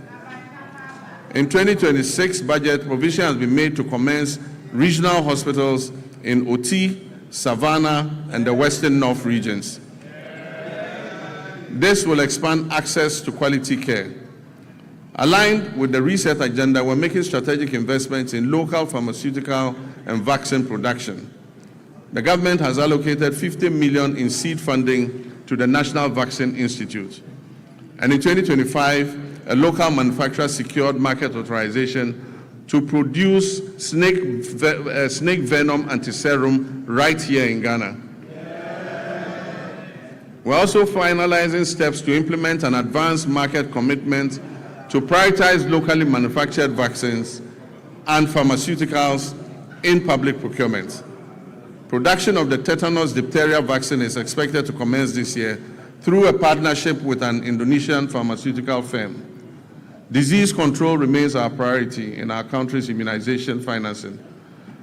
We will strengthen immunization financing.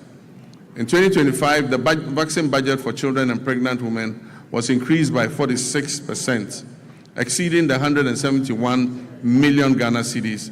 And this enabled Ghana to fully and promptly finance all its vaccines and reduce the risk of preventable outbreaks. In 2025, we also introduced the HPV vaccine to protect young women and girls against cervical cancer. Mr. Speaker, Ghana's HIV prevalence rate is estimated at 1.6%. And as I speak with you, there are about 350,000 of our countrymen and women living with HIV and AIDS. Mr. Speaker, although prevalence is low, some population segments and regions have significantly higher incidence than the national average. The Ghana AIDS Commission has been tasked with ensuring the availability of testing and antiretrovirals. This year, government will fully roll out a free primary health care program, removing all cost barriers at the primary level where it is most needed, while strengthening prevention, screening, and health promotion, especially for non-communicable diseases. The Ghana Medical Trust Fund will be scaled up, and access to advanced cardiac care, including cardiac catheterization services at Tamale, Kolebu, and Komfo-Anokye Hospital, will be expanded to reduce overseas referrals and position Ghana as a center for specialized care in the sub-region, in line with our medical tourism objectives. Mr. Speaker, the Ministry of Health is expected to issue guidelines to eliminate the unacceptable no-bed syndrome. Patients facing medical emergencies must be received and given help, if even under makeshift conditions.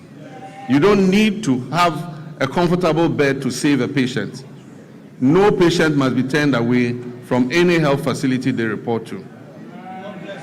Mr. Speaker, but in the meantime, government will expand capacity by implementing the Rich Hospital Phase 2 project to increase the number of beds at the Greater Accra Regional Hospital.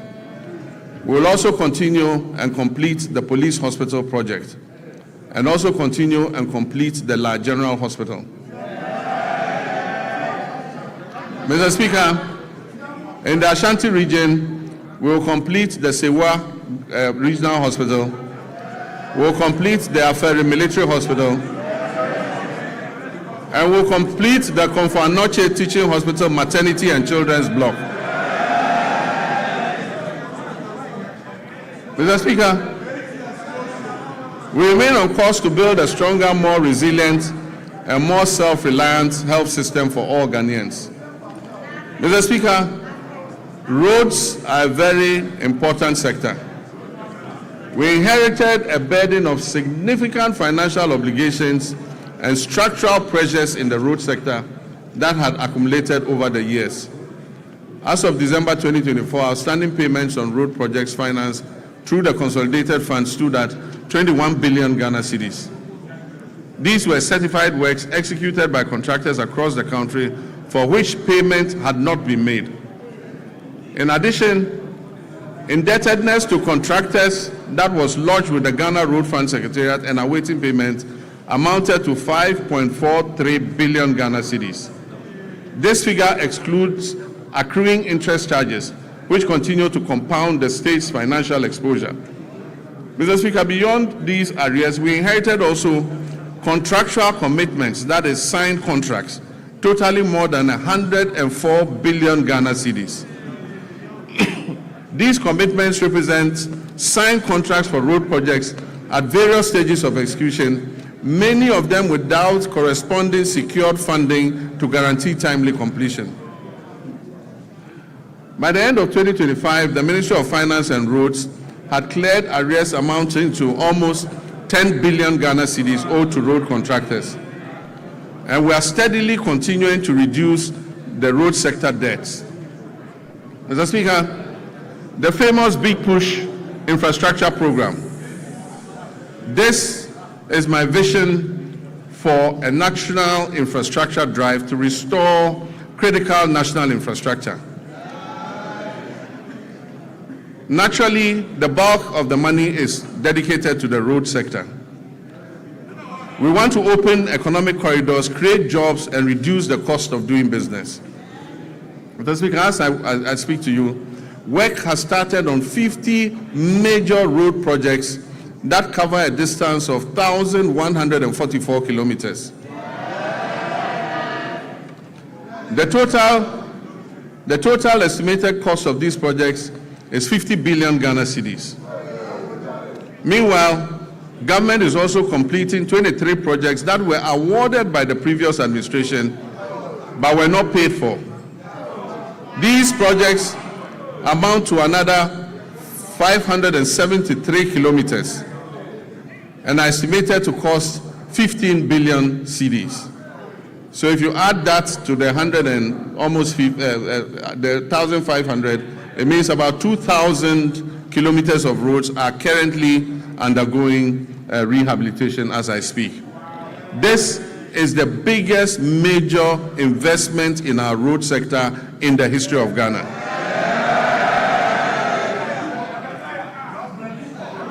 Across all 16 regions, 73 projects are advancing with significant visible progress expected by the end of the year. Some of these include Tepamaban-Goso, the Kumasi Bypass Road, Swami Interchange and Local Roads, Sunyani Outer Ring Road, Sampa Jinijini Road, Techima Nkonsia Winchi Road, dualization of Winneba Cape Coast Road, Kwau Tafo Adosu Road, Dodowa Afienya Dawenya, Bintiri Nakwanduri, Tamale Outer Ring Road, Wenchi Sola, Sola Wa, Bole Chache, Bole Town Roads, Navrongo Tumu, Tromohan Laura, Atimpoku Ho Denu, dualization of Accra Aflao, dualization of Cape Coast Akrade, Dadieso Akontombra, to name just a few.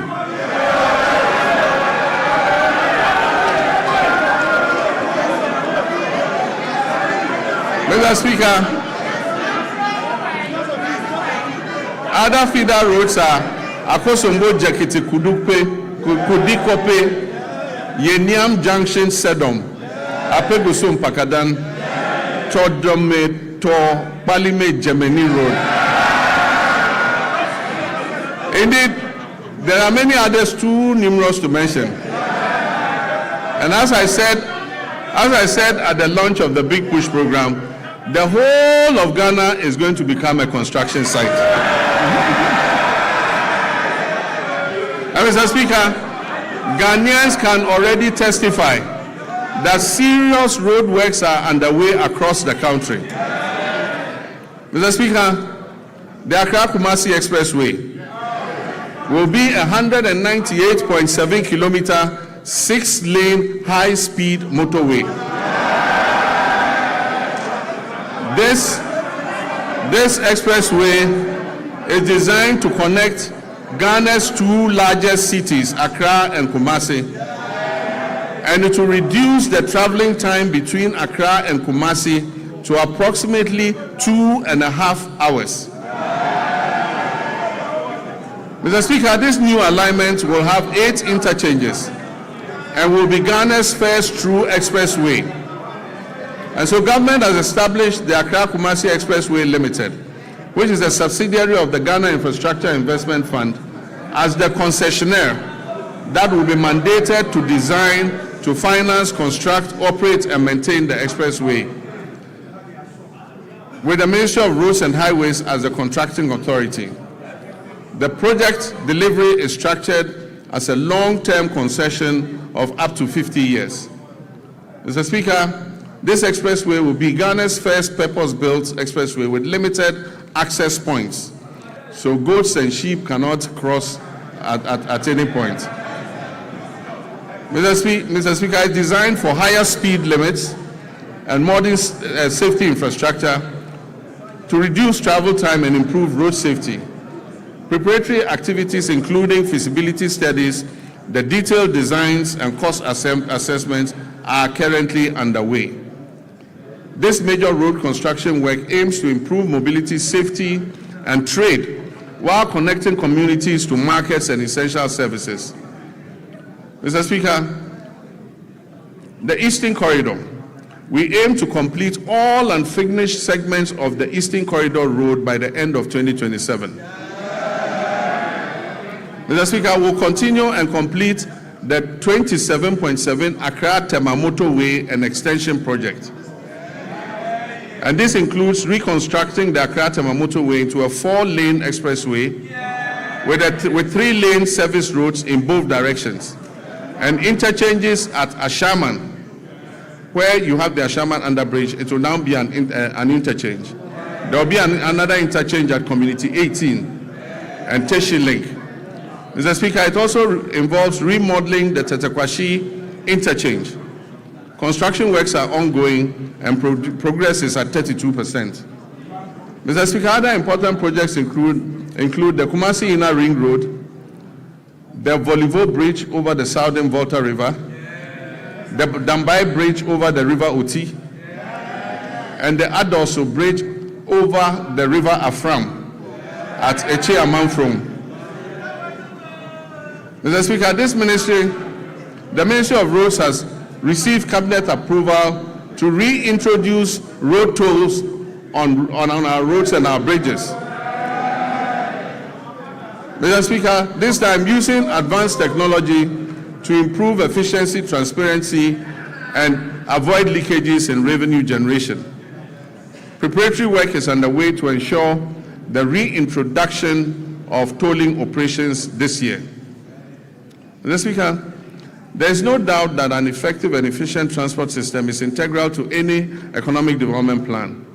So to improve public transport services in the country, government is supporting Intercity SCC Coaches Limited, Metro Mass Transit Limited, and the private road transport operators to renew their fleet. Currently, a total of 300 buses have been procured to improve road transport. The initial batch of 100 buses is scheduled to arrive in the country by the end of the first quarter of this year. Mr. Speaker, in fulfillment of my pledge to re-establish a national airline, a 10-member task force established to oversee this initiative has submitted a business model and operational framework to guide the selection of a strategic partner for the new national airline. And this new national airline will take off soon, inshallah. Mr. Speaker, passenger traffic handled by the Ghana Airports Company increased to 3.625 million passengers in 2025. This was an increase from 3.4 million in 2024. In response to the rising passenger traffic and congestion at the Accra International Airport's new Terminal 3, we are remodeling Terminal 2 into a dual-purpose facility to serve both domestic and international flights. So, when the remodeling of Terminal 2 is finished, all the domestic flights and some of the international flights will be moved to Terminal 2 so that we ease the congestion on Terminal 3.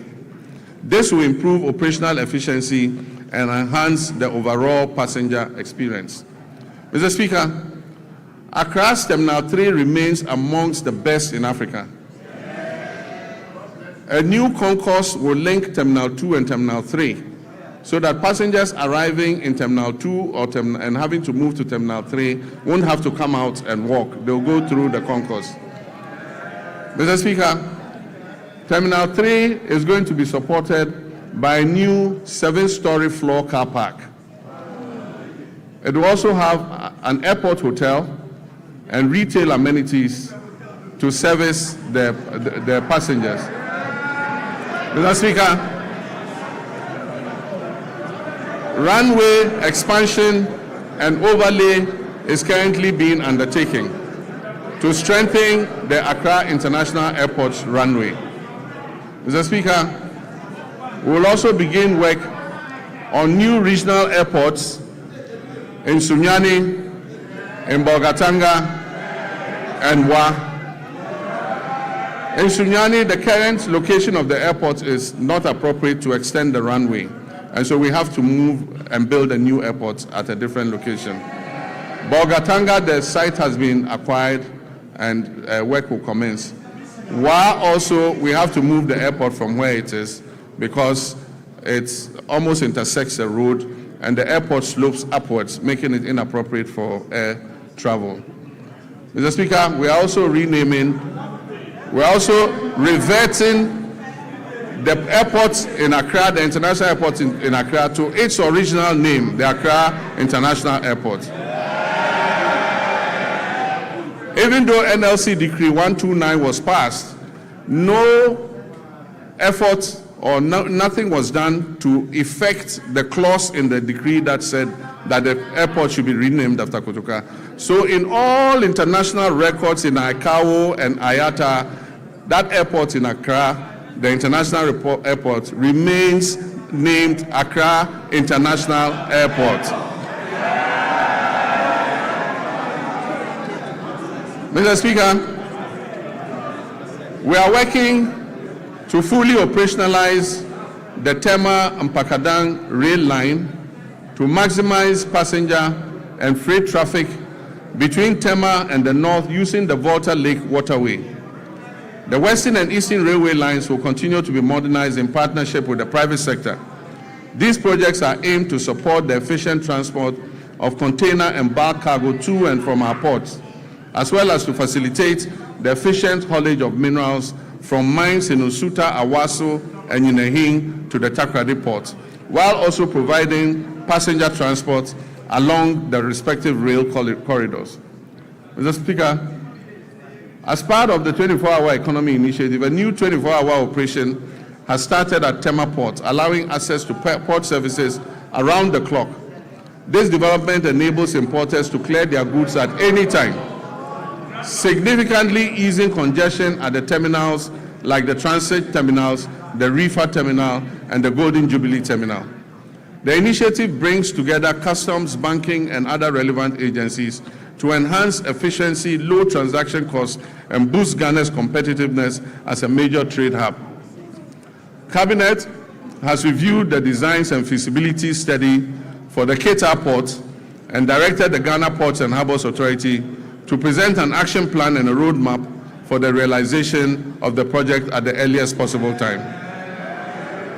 Mr. Speaker, the Driver and Vehicle Licensing Authority, as part of its expansion efforts, has established a new operational office at Adenta Bus Terminal in Accra.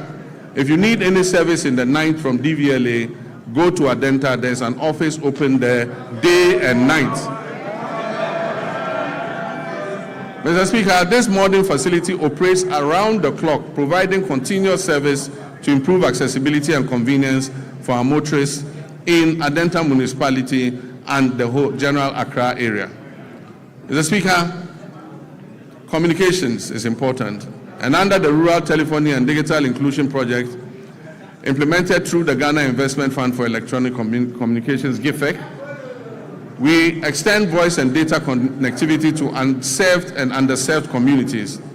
We've targeted the construction of 2,016 cell sites all over underserved and unserved communities. 1,561 of these 2,016 cell sites have been constructed, and of this number, 1,144 have been activated. Work is ongoing to activate the remaining 417 sites. Preparations are also well underway to commence construction of the remaining 455 sites. Mr. Speaker, under the School Connectivity Initiative, over 62,000 digital resources have been uploaded to the Ghana Knowledge and Skills Bank, enabling seamless access across multiple devices, from PCs to laptops to tablets and smartphones, for more than 600,000 users, including teachers, students, and researchers. Mr. Speaker, as part of the government's research agenda to ensure Ghanaian youth acquire essential digital skills for the modern global economy, I launched the 1 Million Coders program in March 2025. This initiative aimed to train 1 million Ghanaians in key digital areas, including data analytics, data protection, cybersecurity, the metaverse, and artificial intelligence over 4 years.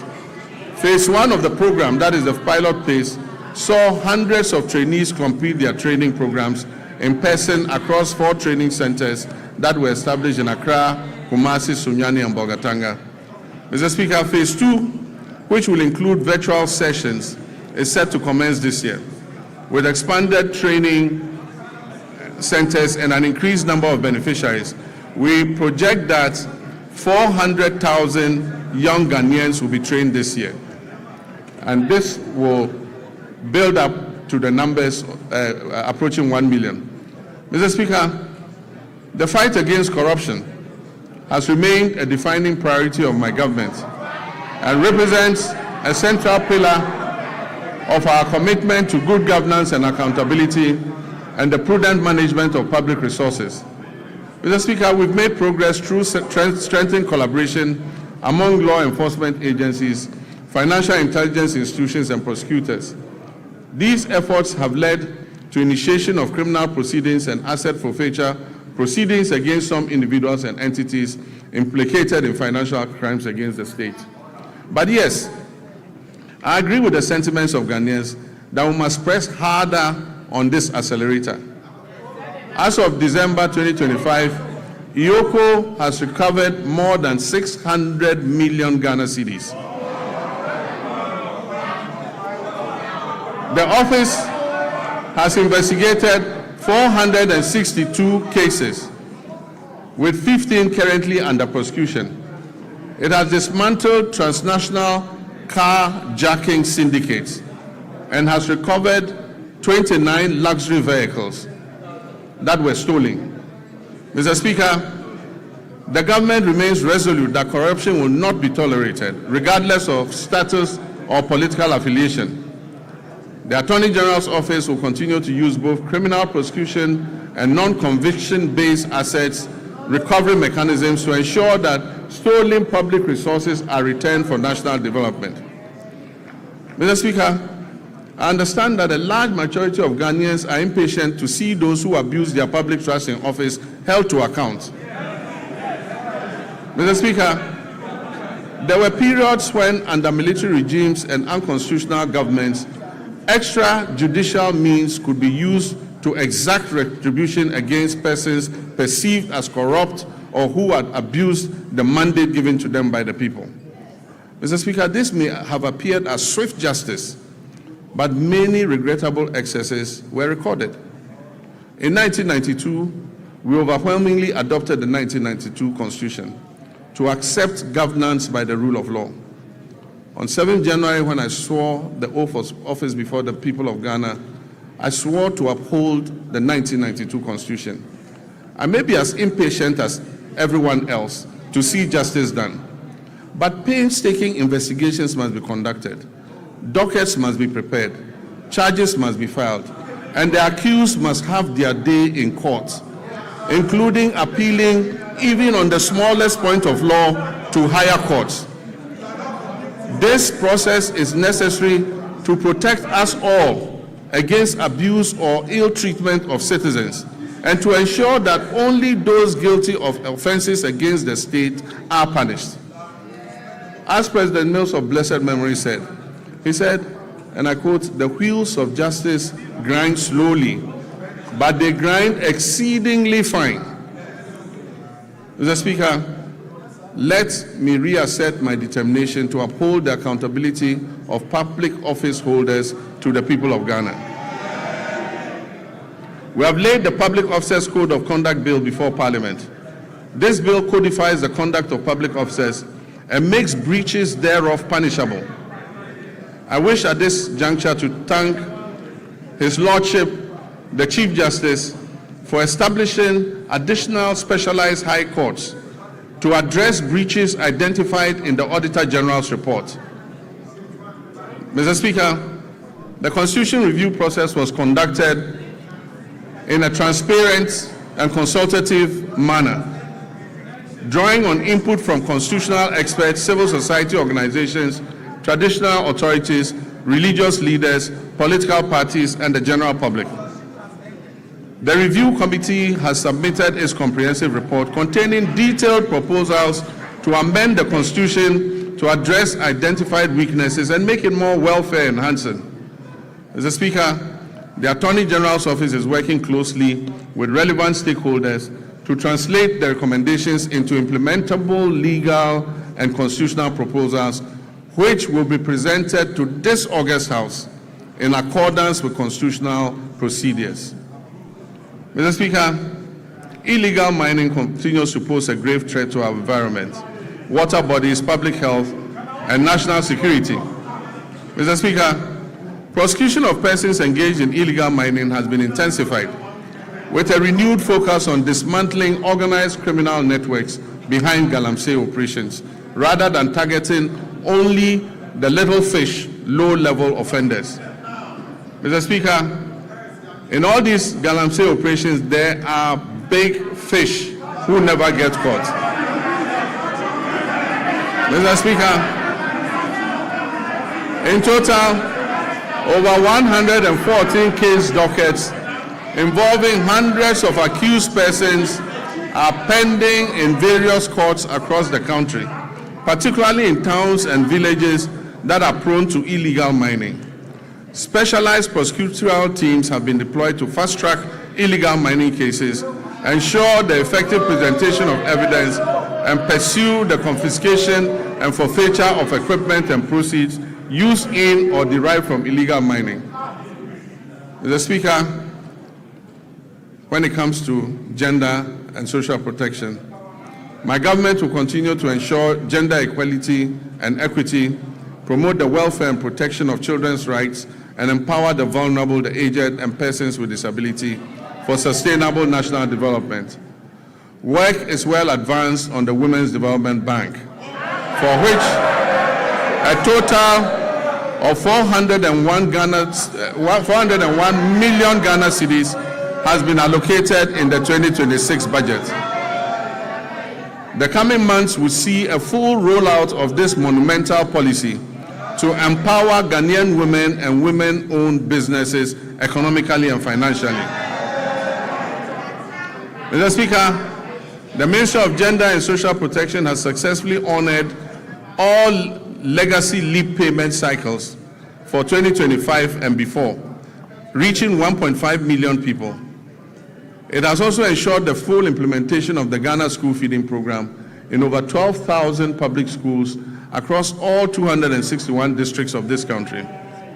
Mr. Speaker, the number of beneficiary pupils under the school feeding program has increased from 3,801,491 for the 2023-2024 academic year to 4,231,059 for the 2024-25 academic year. This program is providing gainful employment to 34,000 caterers and cooks nationwide. Mr. Speaker, in the security sector, Ghana faces evolving security threats. Our troops, services, and agencies have, however, remained firmly committed to strengthening national peace and security, which underpin our democracy, development, and social cohesion. This commitment encompasses internal security operations, international peace support missions, strategic investment in restructuring and retooling and improvement in troops' welfare, recruitment, and capacity development. Mr. Speaker, two recent incidents are evidence of the increasing dangers we face as a nation. The killing of 8 of our compatriots who had gone to a neighboring country to purchase tomatoes, and just yesterday, an attack on Ghanaian fishermen in our waters by pirates reinforced the need for us to retool and adequately equip our security services. Mr. Speaker, I wish to commend the Ghana Armed Forces for conducting a successful medical evacuation of our injured compatriots from Burkina Faso. I also commend the Ghana Navy and the Ghana Air Force, the National Security Council Secretariat, the Chief of Staff's Operations Team, the MP for Ewutu Senya, the Chief Fisherman and people of Senya Breku for the combined effort that successfully rescued all the stranded 71 fishermen who had been attacked by pirates. I've asked the National Security Coordinator to assist the affected fishermen and replace the stolen outboard motors and fishing gear. Mr. Speaker, the Armed Forces continues to play a key role in containing illegal small-scale mining through the deployment of river guards and support for the National Anti-Illegal Mining Operations Secretariat and assistance to special courts for swift prosecution of offenders.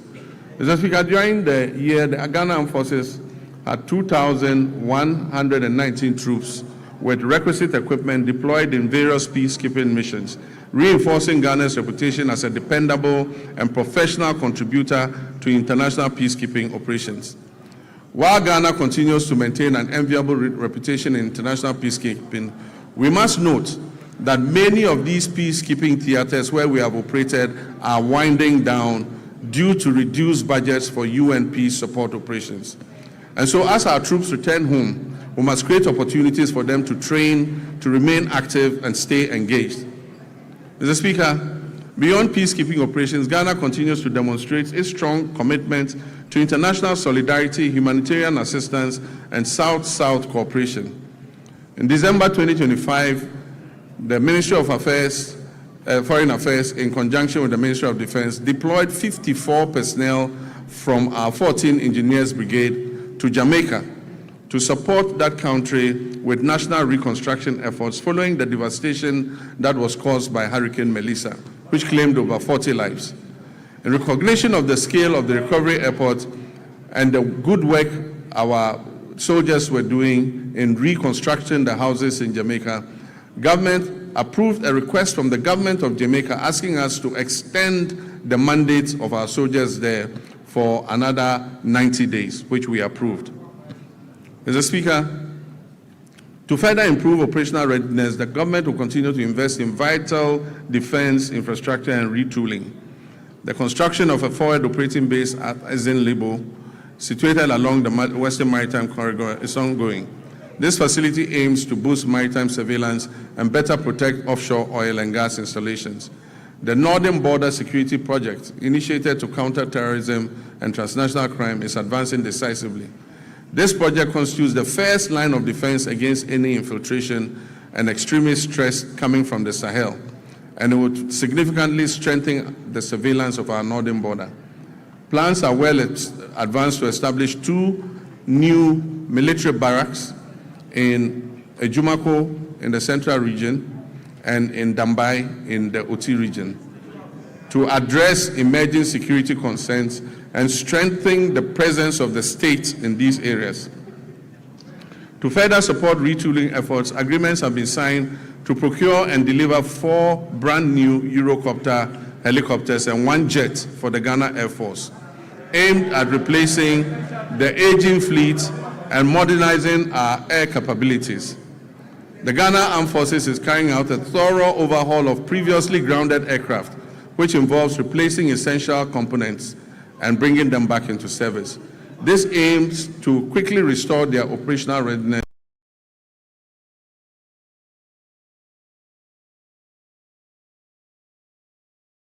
for the Ghana Armed Forces to enhance mobility and boost troop morale.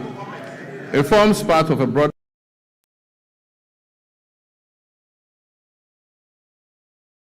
way to acquire 2 brand new offshore patrol vessels, armored personnel carriers, protective gear, ammunition, vehicles, and strategic drones and advanced communication systems to enhance the operational capability of the Army, Navy, and Air Force. We will also continue to prioritize human capital development within the armed forces. A progressive recruitment drive to increase the strength of the Ghana Armed Forces by 12,000 personnel over 4 years to support expansion and operational demands is ongoing. In line with the government's reset agenda, the recruitment process has been decentralized to regional capitals, with selected recruits reporting directly from their regions to training schools, marking a significant shift from the previous Accra-centered system.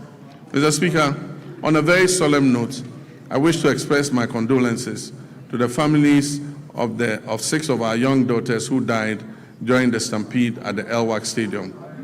May their memory be blessed and may they rest in perfect peace. Mr. Speaker, following the revised gratuity regime that was introduced in 2020 under the stewardship of Honorable Nitu, extending service by 5 years, under Constitutional Instrument 129, arrears have accumulated. Nitu is my friend, don't worry.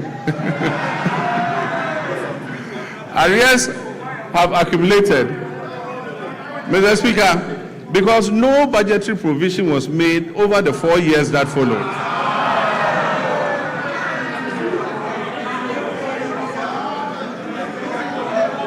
Afenyo, when we all leave politics, I and Nitu are going to the same place in the north. You go to Winneba. Don't worry, we are brothers. Mr. Speaker, this has resulted in over 1 billion Ghana cedis owed to approximately 3,000 personnel across all the different ranks. As part of our commitment to fairness and the resolution of long-standing legacy issues, the government will soon commence payment of gratuity arrears under CI 129. Honorable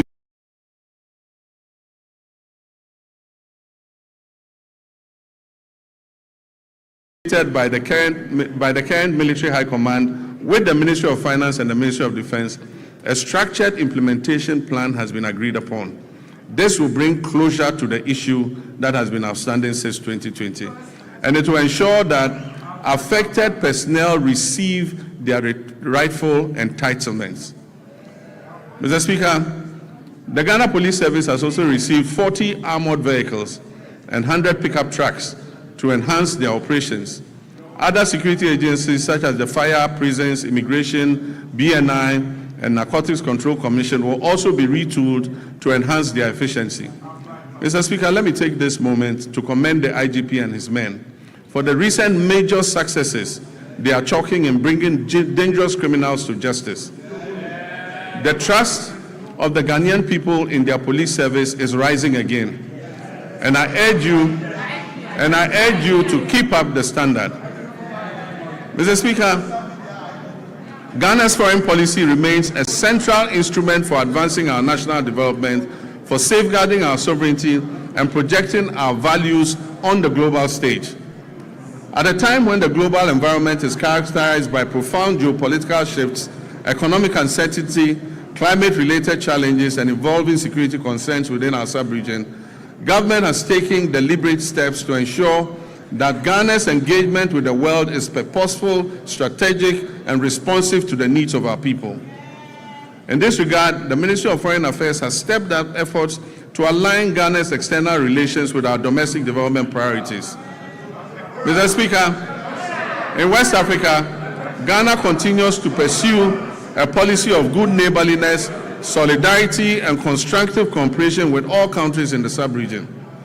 We remain firmly committed to the vision of a peaceful, stable, prosperous, and integrated West Africa, grounded in mutual respect, dialogue, and collective responsibility.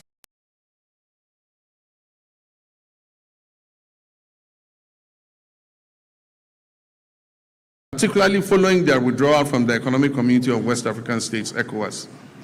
Ghana believes that continued dialogue and cooperation are indispensable to regional stability, and that disengagement only deepens our collective vulnerabilities. At the continental level, Ghana continues to play an active, principled, and forward-looking role in advancing the African Union's strategic priorities. Today, Ghana currently holds the following prestigious positions.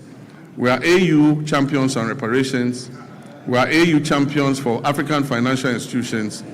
And Ghana is also the AU champion for gender equality and women's empowerment. Mr. Speaker, I'm humbled by my election as the first vice chairperson of the African Union at the 39th ordinary session, of the AU Assemblies of Heads of State and Government held recently in Addis Ababa, Ethiopia. Mr. Speaker, it is also gratifying to note that my colleague leaders in West Africa have declared me, John Dramani Mahama,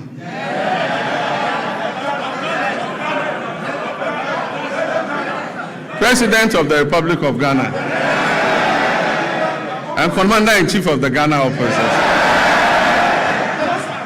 They have declared me unopposed, by the grace of God, sole candidate for the position of chairperson of the African Union when the rotating chairmanship returns to West Africa in 2027.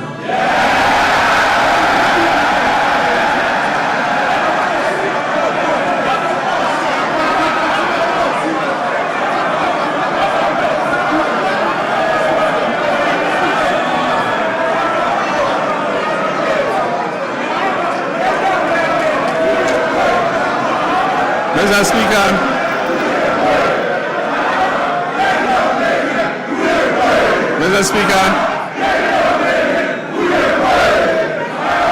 during the 80th session of the United Nations General Assembly, I raised Ghana's voice to call for a comprehensive reset of the United Nations to better reflect the current realities, and particularly the role of Africa in global governance and fairness in international financial systems. In line with our multilateral commitments, Ghana announced plans to table a United Nations resolution that recognizes, adopted by the African Union unanimously to the UN in March of this year, for consideration by the UN General Assembly. Mr. Speaker, passports have never been easier to acquire than under this regime.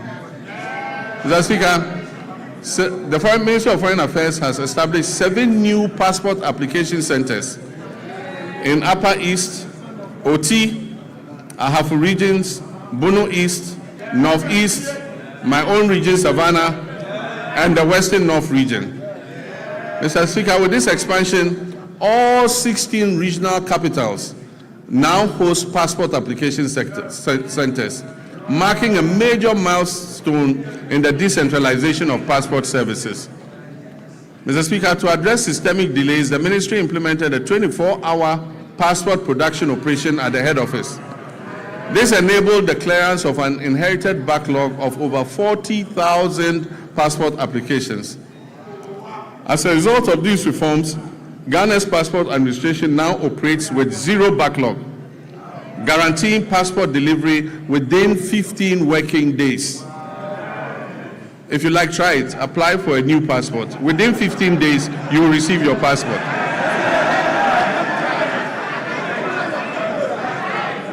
Mr. Speaker, to facilitate travel and boost tourism and ease business mobility, the Ministry of Foreign Affairs implemented a 5-day visa processing service across.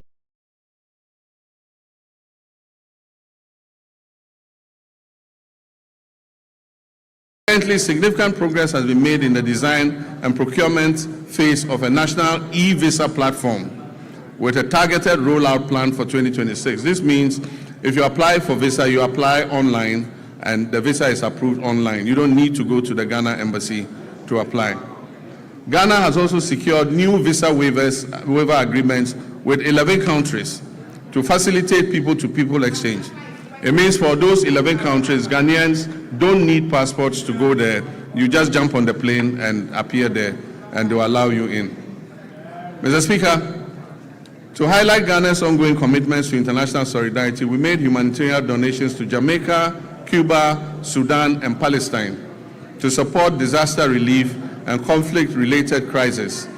These donations amounted to millions of cedis and included food, medicine, clothing, cocoa products, blankets, and mattresses, and plastic buckets. I'm also pleased to report that remittances from our relatives abroad, the Ghanaian diaspora, reached a historic high of $7.8 billion in 2025. Mr. Speaker, this is the largest annual inflow ever recorded in Ghana's history. This reflects not only confidence in the Ghanaian economy, but the enduring patriotism of our citizens living and working abroad. Mr. Speaker, these remittances they bring back home support households, they finance education, they build homes, they provide seed money for businesses, and best of all, they stabilize our foreign exchange position. In many respects, our diaspora has become one of the country's most reliable development partners. Without contracts, conditionalities, or fanfare, they are easily one of our most reliable development partners. We must intentionally ensure that citizenship, rather than place of residence, determines one's right to serve the Ghanaian Republic. Ghanaians worldwide who pledge allegiance to this country of theirs and make substantial contributions to its development should not be barred from active participation in public affairs, including the opportunity to hold public office, provided there are appropriate measures to ensure loyalty and accountability. Mr. Speaker, I'm personally in support of the bipartisan bill currently before this House, seeking to address this matter. And it is my hope that it will be passed expeditiously so that our compatriots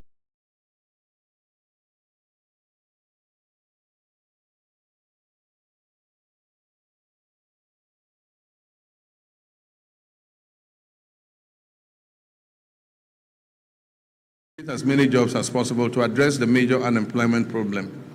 All our youth activities and job creation programs are ongoing. In 2025, 10,887 young people were trained in entrepreneurship programs and job creation under the GhanaWeb program. In 2026, an additional 10,000 young people will receive similar support under the program. The National Apprenticeship Program onboarded 14,000 young apprentices during the pilot phase, and they have started receiving their start-up kits after passing out successfully. Training is ongoing across the regions, and when completed, the trainees will be certified by the Commission for TVET to facilitate their access to employment. Mr. Speaker, this year the target for the National Apprenticeship Program has been increased from 10,000 to 100,000 young people, offering many more young people the opportunity to acquire the skills needed for sustainable development. And as I said, when they pass out, they are giving a certificate by TVET to show that they have passed out and have the skill in whatever they learned. In 2025, 86,000 young people were engaged through the Youth Employment Agency, various employment modules under this agency. This year, I've directed the Ministry of Youth Development and Empowerment as a matter of urgency to review all the youth employment modules under the YEA to reduce duplication and ensure value for money. This is important so that we can channel the resources to the advantage of the teeming youth who are waiting for opportunity. Mr. Speaker, the National Service Authority has signed an MOU with the Ministry of Defense to commence military training for 10,000 national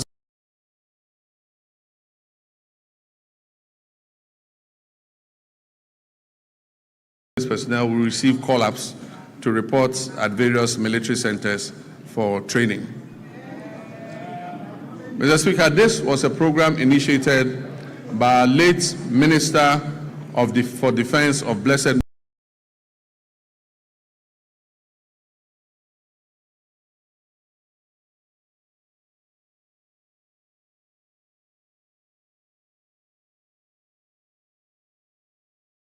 benefit of the personnel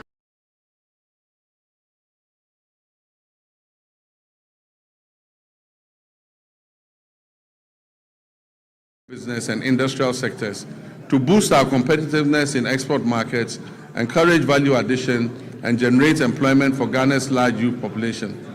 My recent visits with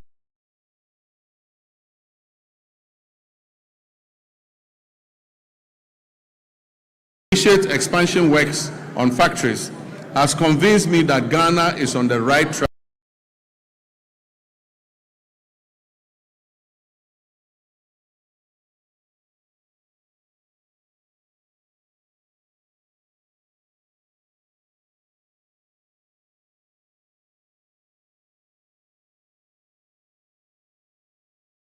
Established 3 new garment factories in Eastern Region, Central Region, and Bono East Region. This will create an estimated 27,000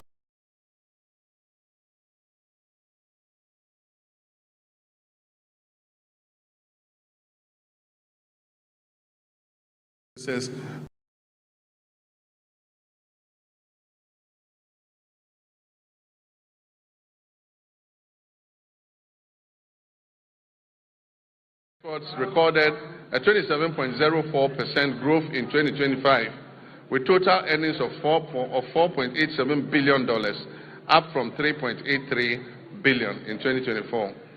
This reflects a very early impact of the Accelerated Export Development Program, launched only last year, and demonstrates the continued resilience and expanding contribution of the non-traditional export sector to Ghana's export economy. Mr. Speaker, mining remains a cornerstone of Ghana's economic development, making substantial contributions to employment creation, export earnings, and government revenue. According to the Ghana Statistical Service, the mining and quarrying subsector accounted for 17.4% of the overall 33.8% of industry's share of gross domestic product in 2025. It emerged as the leading contributor within the industrial sector.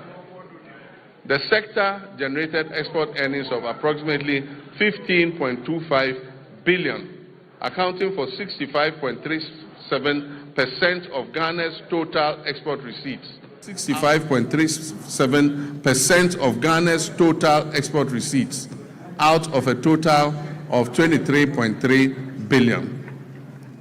Mr. Speaker, the abolition of value-added tax on mineral exploration activities is expected to significantly reduce upfront costs for investors, improve project economics, and stimulate increased greenfield and brownfield explorations across the country. The fight against galamsey remains complex and demands a multi-dimensional response that integrates strong enforcement, the application of technology, sound regulation, and active community participation. The Ministry of Lands and Natural Resources, in collaboration with the Ministry of Transport and Ghana Revenue Authority and the Ministry of Finance has registered 1,808 pieces of earth-moving equipment at the ports, of which 1,033 have been fitted with trackers and are being tracked. The protection of our water bodies and forest reserves is ongoing with the deployment of 1,634 blue water guards across Western North Savannah, Upper West, Bono, Eastern Ashanti, Central, Volta, and Northern regions. This nationwide deployment aims to strengthen surveillance, improve rapid response, and enhance on-the-ground enforcement against illegal mining activities that threaten critical water bodies, forest ecosystems, and livelihoods.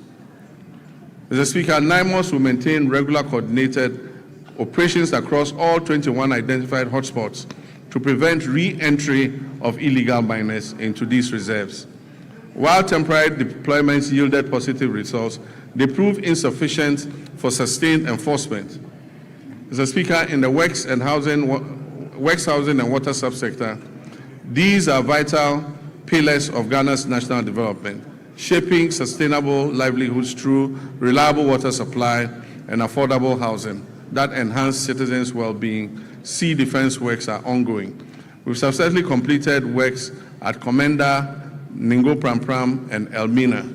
Together, these three projects have protected approximately 15 kilometers of our coastline and safeguarded lives and livelihoods and property.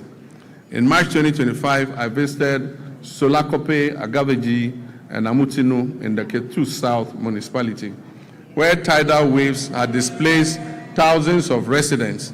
We made a firm commitment to address the devastation. Mr. Speaker,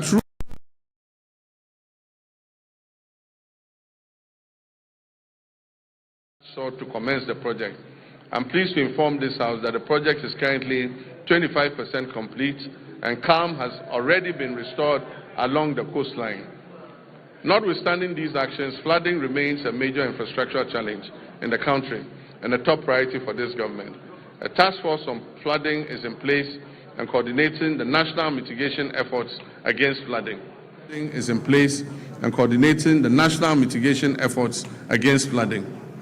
Ghana continues to grapple with housing deficits currently estimated at over 1.8 million units. Some significant strides have been made in the housing sector. In line with government's earlier commitments to complete all ongoing housing initiatives, we have successfully concluded the joint venture arrangements which we inherited for the completion of the Saglemi housing project. The Attorney General is reviewing all related documentation to finalize and commence the project. When these projects are finished, it will increase the number of housing stock available. The TDC in Ghana is also steadily advancing work on 800 housing units under the Akpong Affordable Housing Project at Tema Community 26. To position TDC Ghana as a key player in Ghana's housing industry, I performed a sword cutting ceremony last year for what they call the Oxygen City Housing Project in Ho of all places. That project seeks to address Ghana's housing deficit by developing 1,000 affordable housing units. We've also continued with our resettlement housing efforts for the victims of the Akosombo Dam spillage, with 251 of the planned 1,010 housing units in critical housing zones already under construction. Collectively, these initiatives demonstrate government's continued resolve to expand access to affordable housing, strengthen urban planning, and provide relief to affected communities. Mr. Speaker, renewable water resources are estimated at about 54 billion cubic meters, with over 70% derived from the Volta River, which is shared among 6 riparian nations. We're implementing key interventions to expand and improve water services nationwide.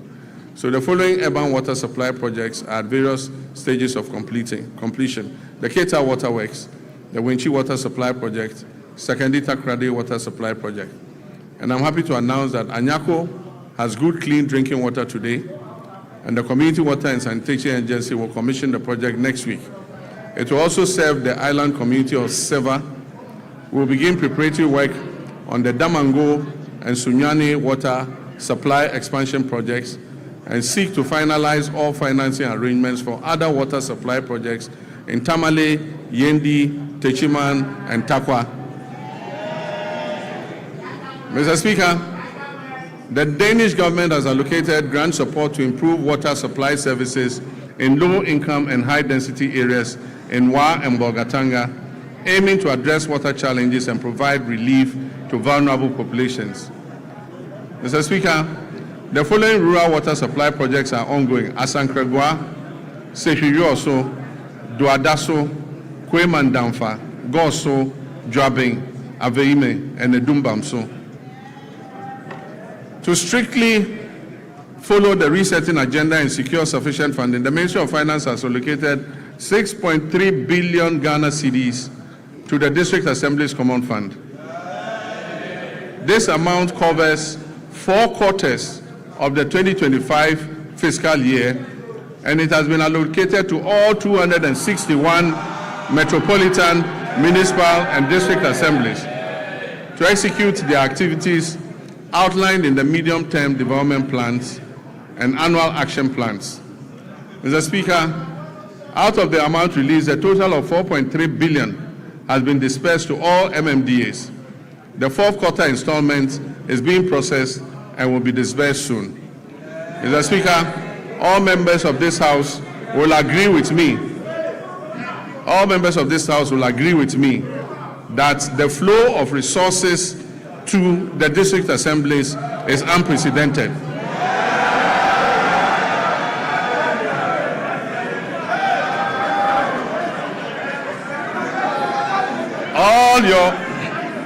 All your assemblies are receiving more money than they've ever received in several years.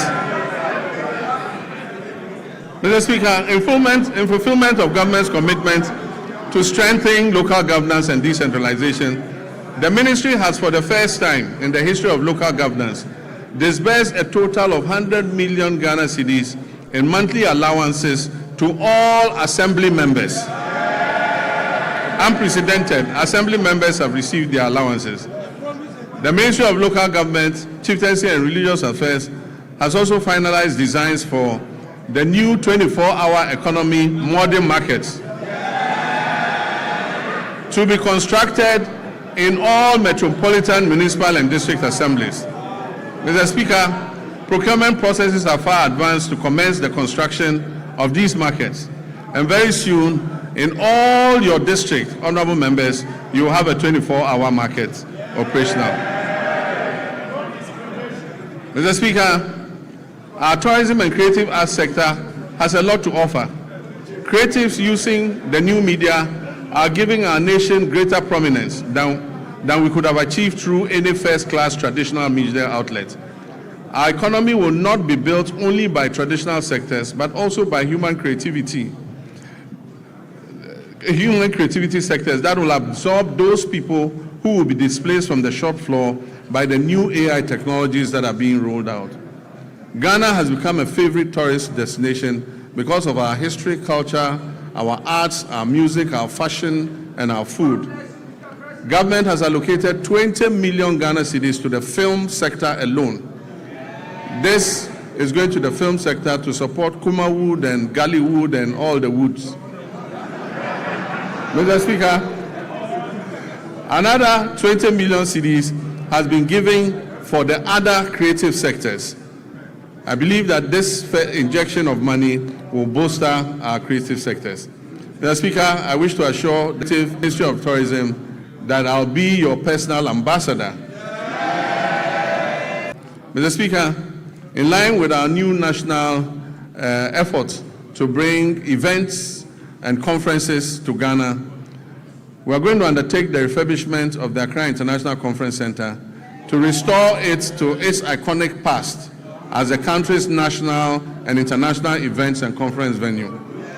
Mr. Speaker, the original contractors of the center, Enego Project Ghana Limited, have conducted a structural integrity assessment at the request of the Office of Chief of Staff and made recommendations for the facilities renovation and refurbishment. They will commence this work in the next few weeks. But Mr. Speaker, the AICC is not enough for a country seeking to develop its creative sector and become West Africa's destination for meetings, conferences, musical concerts, and entertainment. So working with the private sector, work will also commence this year on a befitting convention and creative events center to position Ghana as West Africa's leading hub for meetings, incentives, conferences, and exhibitions and creative events. Ghana will also begin this year the renovation of the State Banquet Hall, which has been closed for a couple of years.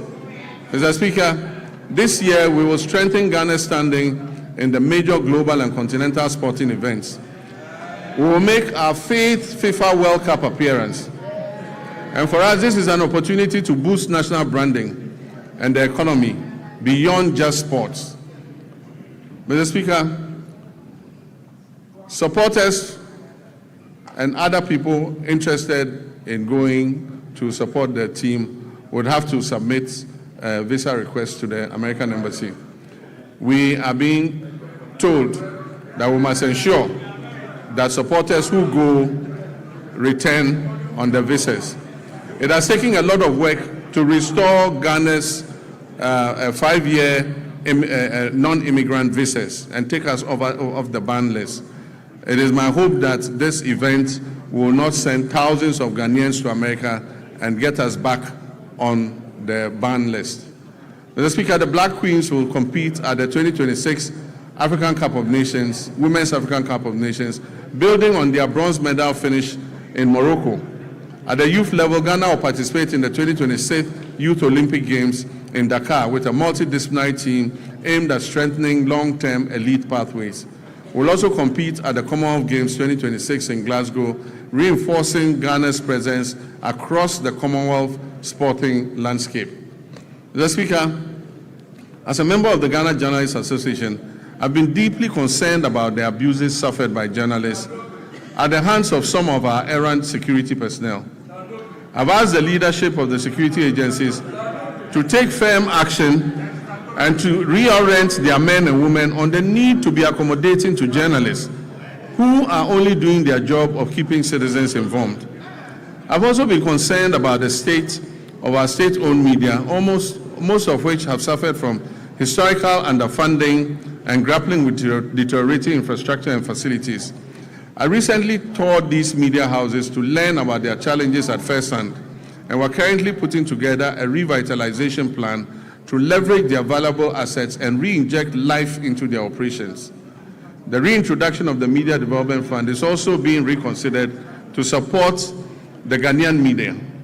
Mr. Speaker, as I conclude, during my recent trip to Zambia, we saw what a united Ghana can achieve on the global stage. A simple mislabeling of our culture could have reduced us to a punchline. Instead, we moved with speed and confidence. We corrected the record. We turned what was supposed to be ridicule into reach. We turned confusion into connection. We taught what could have been a negative social media trend into a handshake of friendship with our Zambian brothers and sisters. Mr. Speaker, for most people, that episode was just a fleeting social media frenzy. Yet it served a greater purpose. It showed a nation that understands its brand equity. It showed citizens aligned around a common identity. It showed a country that knows who we are and refuse to be defined by others. But let us be honest, unity in moments of cultural pride has proved easier than unity in moments of political disagreement. If we can mobilize that same collective resolve for our development agenda, we will see real progress. And that mobilization is possible because we are the descendants of a people who united against political subjugation. We resisted economic exploitation and we fought colonial oppression. Mr. Speaker, our pursuit of national development today demands that same unity of purpose. We must reject misrepresentation and distortion that detract from our collective progress. We must guard our development as firmly as we guard our cultural identity. We must act as one people with one purpose. Mr. Speaker, in public life, there is a simple maxim we're all very familiar with, and it says that the buck stops with the president. Mr. Speaker, I not only agree with this, every day I hold office of president, I live by that statement that the buck stops with me. The ultimate responsibility for the direction of this nation rests with the office that I hold, and I'll never shirk that duty. But nation building is not merely a question of who provides the strategic direction and who bears the final responsibility. It is a long chain of efforts that carries intent into reality, from policy conception to laws enacted, to resources mobilized, to services delivered, to value created on farms, in workshops, in classrooms, in markets, and in enterprises across our land. Mr. Speaker, it is here that the strength of a people reveals itself.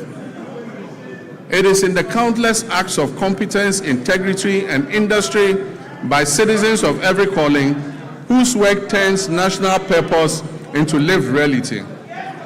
Mr. Speaker, while the bulk may stop with me, the work of nation building goes beyond that. Through the labor, enterprise, and civic spirit of millions of Ghanaians whose daily efforts give policy life.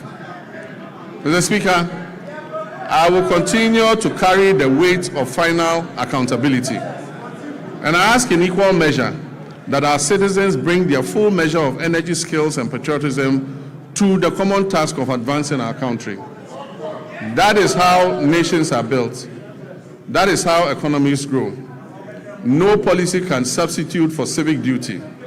No program can replace the quiet discipline with which millions of Ghanaians sustain their families, serve their communities, and carry this republic forward each day. Mr. Speaker, we are sometimes tempted to judge our nation only by our failures and our difficulties. But the country is not defined solely by its difficulties. It is defined by the choices its people make in response to those difficulties. Repeatedly through our history, Ghanaians have chosen steadiness over despair, cooperation over division, and purpose over cynicism. That is the deeper strength on which our future rests. We faced testing moments before, and we have overcome them. We've gone periods of economic strain, transitions that have demanded much from our citizens and our public servants alike. And Mr. Speaker, there's an African proverb that says, however long the night is, the dawn will break. Mr. Speaker, the dawn is breaking for Ghana. The moment we are in requires not only endurance, but also action. It reminds us that renewal belongs to those who prepare for the morning, while others still speak of and look back at the darkness. For Ghana today, that dawn is not a promise we must recite. It is a reality we must build into our institutions, into our economy, and in the ethics of responsibility we pass on to the next generation. So let us live each day mindful that the Republic is larger than any one political party, any office, any individual. This Republic belongs equally to the farmer, the trader, the teacher, the nurse, the artisan, the entrepreneur, the parliamentarian, and the young citizen, and the elderly retired personnel. Mr. Speaker, each of these people has a stake in our nation, and each one has a duty. Each has a claim on the future we're shaping together. Mr. Speaker, nations endure not because they are spared trial, but because their people refuse to surrender to trial. Ghana has been tested before. We did not surrender. We will not surrender now. And so with gratitude for how far we have come, and with the resolve for the work ahead, I say, Mr. Speaker, the state of our nation is resilient, the state of our nation is renewing, and our nation is firmly in the hands of its people. Our nation is on the brink of takeoff, and so ladies and gentlemen, passengers, fasten your seatbelts. I thank you for your attention.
members.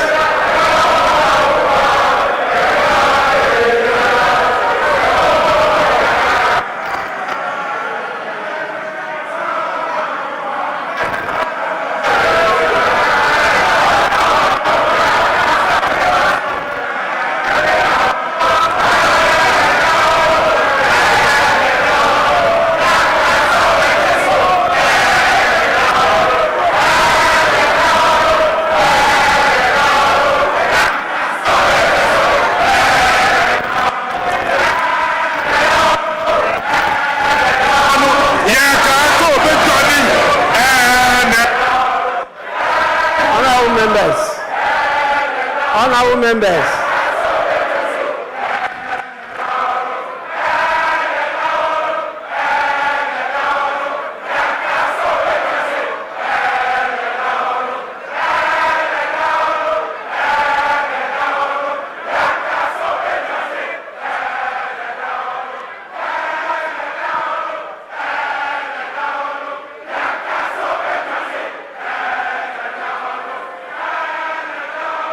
Honorable members.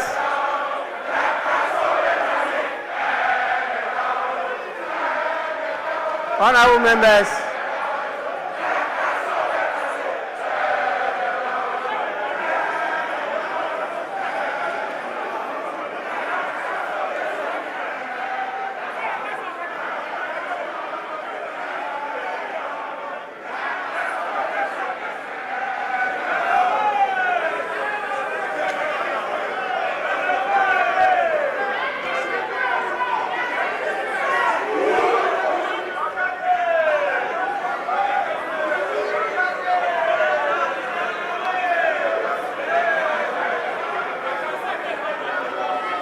Honorable members, please.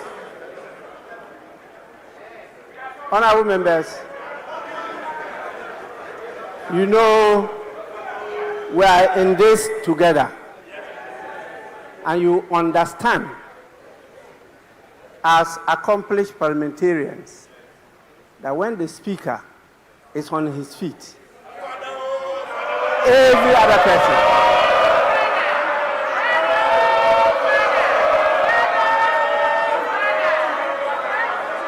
please, you don't only resume your seats, but you also keep silent. Honorable members, before I convey the gratitude of the House to His Excellency the President for the message, permit me to acknowledge some more senior patriots who are with us here today. We have the leader of the People's National Convention in the person of Bernard Mona. We also have the leader of the All People's Congress, APC, in the person of Hassan Abdullahi Ayaraga. And we have my senior brother, the former flag bearer of the Convention People's Party, Ivor Robina Greenstreet, also with us here. Please, you are all warmly welcome. Honorable members, in accordance with Standing Order 72, Rule 4, I convey to His Excellency, the President of the Republic of Ghana, the gratitude of the House for the address. Honorable members, again, in accordance with the practice of this House, a formal communication will be forwarded to His Excellency the President after the House has thoroughly debated this message. So His Excellency will hear from us. I know you are ready.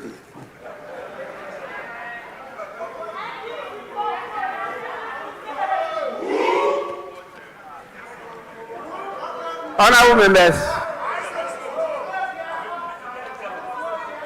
we, by our rules, are to sit for 5 hours per sitting. When it's not up to 5 hours, the motion for adjournment has to be moved. And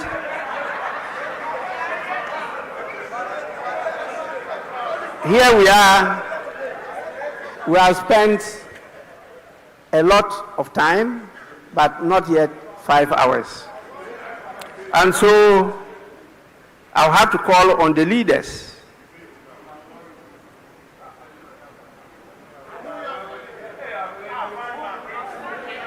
starting with the minority leader. And honorable members, in consultation with the leaders, I'm giving each of them 5 minutes. 5 minutes. Please, we'll hear you for only 5 minutes. Then after that, I'll put the question for adjournment. Yes, minority leader. Speaker, with respect, let me thank you for the opportunity and thank Mr. President for living up to this constitutional obligation. But Mr. Speaker, what the President failed to tell the people of Ghana is that 1 year in government, he's still acting with slogans, no action. Mr. Speaker, electricity tariffs have skyrocketed and Ghanaians cannot afford electricity. We have thousands of Ghanaian youths who are, Mr. Speaker, can they be quiet and listen? Because if they misconduct themselves, we'll do the same thing to their leader. Keep quiet. You can't take away my time. If you don't keep quiet and listen to me, your leader cannot speak. If you don't know, I'm telling you. Mr. Speaker, thousands of Ghanaian youths were dismissed through a letter by the Chief of Staff. It's part of the State of the Nation. Mr. Speaker, as we speak, there is a scandal looming. Security services recruitment, TribeNet, we know who brought that company to the ministry. Kama has a way. And we, the minority, will pursue the person and make sure there's full disclosure. Mr. Speaker, the cocoa farmers, they have reduced producer price and Erikopoku cannot be found. They don't care about cocoa farmers and they are here telling us inflation, macroeconomics is already. Macroeconomics is already. Mr. Speaker, Galamsey continues. Ghanaians continue to suffer under this Galamsey hardship. And we expect concrete action to be taken on Galamsey. Mr. Speaker, to conclude, our elders say, give credit where credit is due. Mr. President is telling us today that some gains have been made. Those gains through this gold for reserve. Mr. Speaker, the gold for reserve policy, what they have failed to tell Ghanaians is that the Bawumia that they attack, Mr. Speaker, the Bawumia that they attack, the Bawumia that you attacked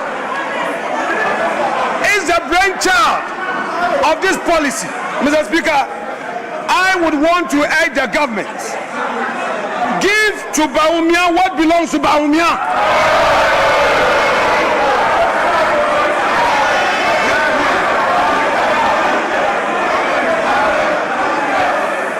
Mr. Speaker, we are happy they are showing a picture trying to embarrass the former finance minister. We've seen, but very soon, let me assure you that somebody, a senior appointee who is in charge of this TribeNet, would go to jail. So the one behind TribeNet, the one who introduced TribeNet to the ministry, who is chopping money. Mr. Speaker, we are happy you are showing. Very soon we'll bring a picture. Then you will see the one in charge of TribeNet duping innocent Ghanaians, duping their unemployed youths. There are many youths who are looking for jobs, and this TribeNet, with the connivance of an appointee of government, she will be exposed. So you continue with Kenoforiata.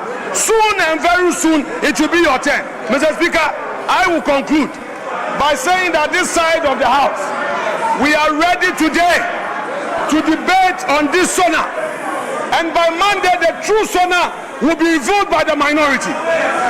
By Monday, we the minority will present to the people of Ghana the true state of the nation. Mr. Speaker, that said, let me thank you for the opportunity, and I wish Mr. President well. Thank you very much.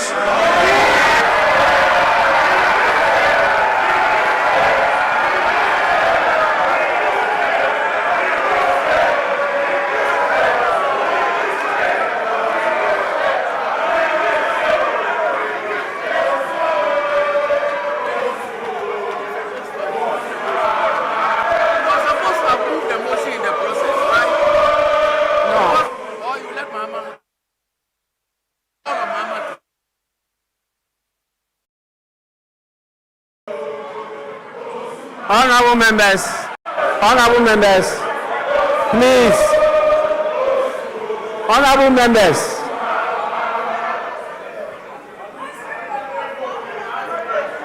members, let's now listen to the majority leader.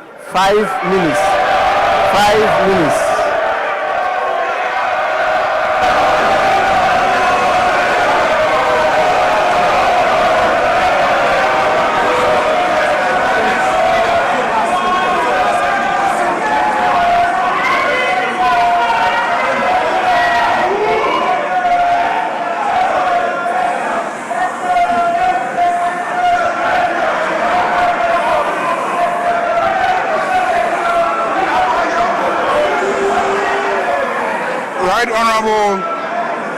Right Honorable Speaker,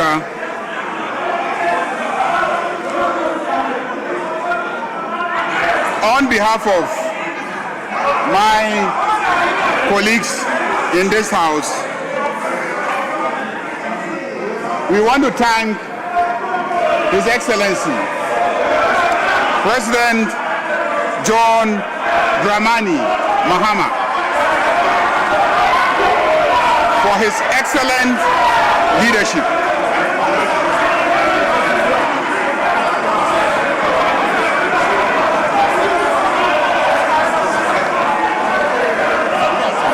Honorable members, please. Honorable members.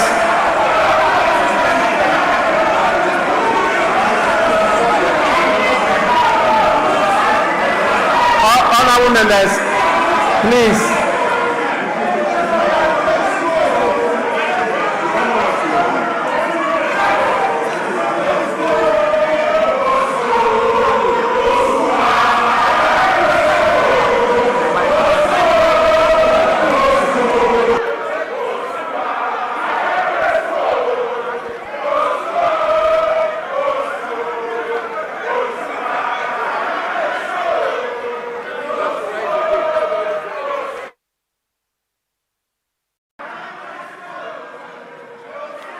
Honorable members, please. We are not at a rally ground. Please.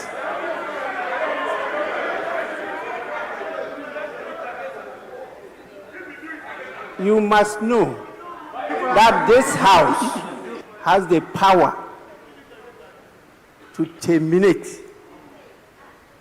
yes, by law, the membership of a member of parliament.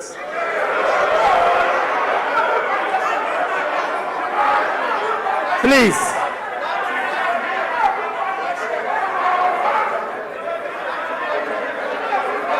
This is just a reminder to all of you. Again, this is a reminder to all of you. Majority Leader, you may continue.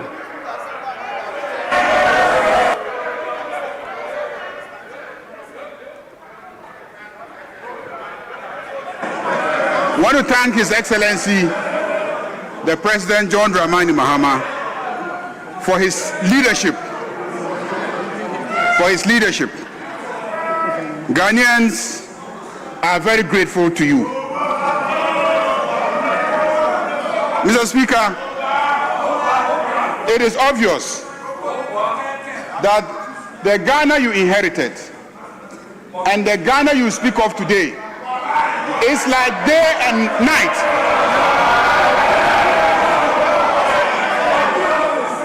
The Ghana you inherited is as dark as the dark dresses that they are wearing on the other side. And the Ghana you speak of today is clearly as bright as the white dresses that we are wearing on this side.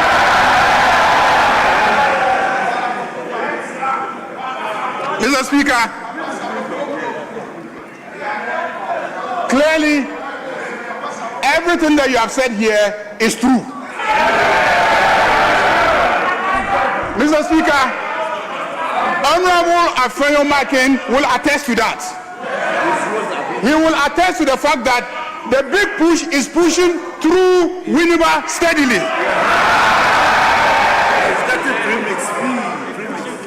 And he's getting premix. Mr. Speaker, it seems today is about cocoa prices. I can understand.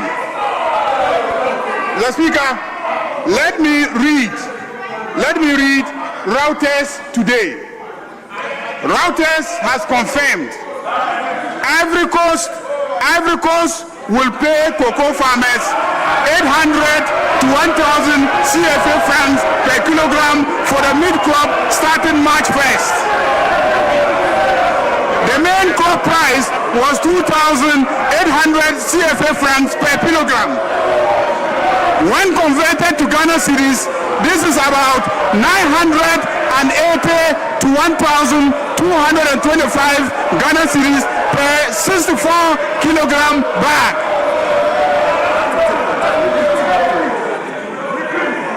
Mr. Speaker, Ivory Coast will pay cocoa farmers 800 to 1,000 CFA francs per kilogram from the mid-crop starting March 1st. The main crop price was 2,800 CFA francs per kilogram. When converted to Ghana cedis, this is about 980 to 1,225 per 64 kilogram bag.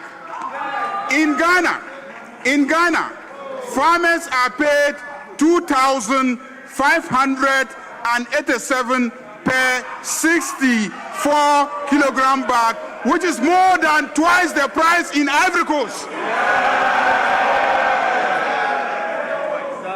This is confirmed this morning by Reuters. Mr. Speaker, I see written on the muffler of my friends in black that MPP Yaya Mobo Dodo. MPP. Yaya Mobo Dodo. Mobo Dodo, MPP. Yaya Mobo Dodo, MPP. Mr. Speaker, this is the month of Ramadan, and Your Excellency, all Muslims in Ghana will pray for Allah's blessings on you.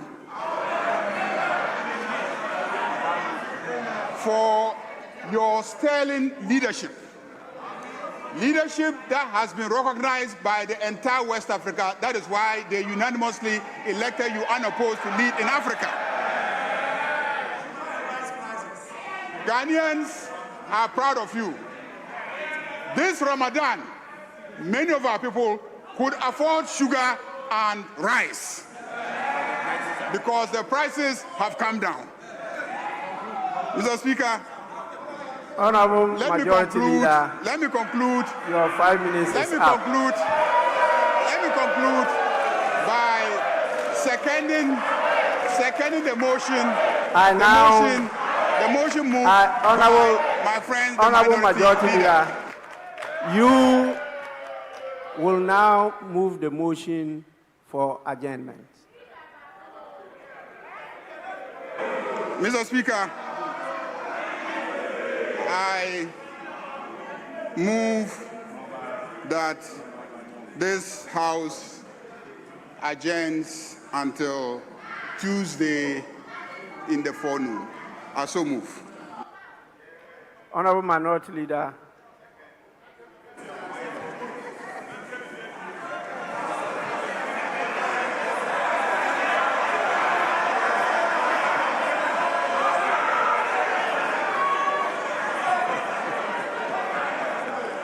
Mr. Speaker,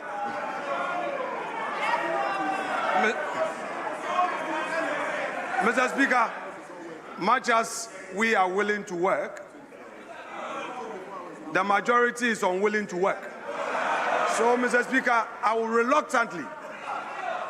reluctantly second the motion to grant the pleasure of the majority leader who wants to go and rest. Thank you so much, Mr. Speaker. Honorable members, the motion has been moved and seconded. And the question is, as many as are in favor of adjournment, say aye. As many as are against, say no. Honorable members, clearly the ayes have it. The House is accordingly adjourned till Tuesday, 3rd March 2026 at 2 p.m. The House is adjourned.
Okay, at this level, is it good?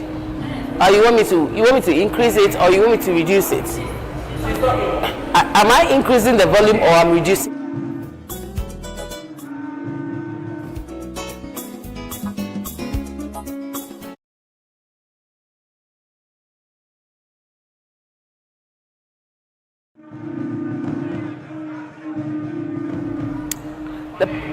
The president.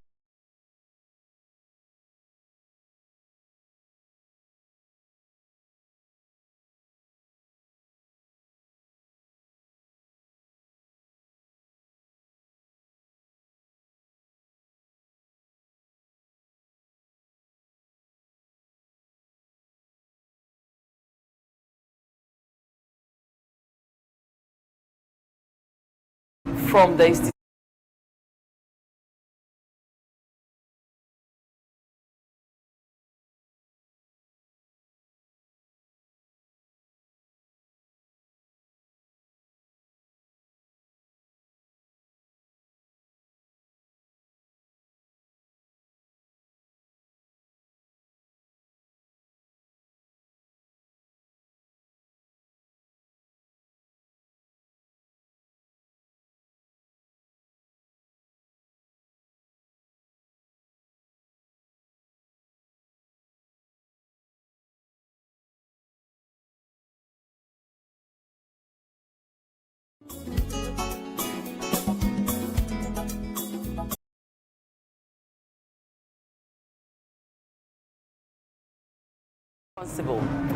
Interest rates are also falling.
agencies.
Worse still is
see the state of the nation, which we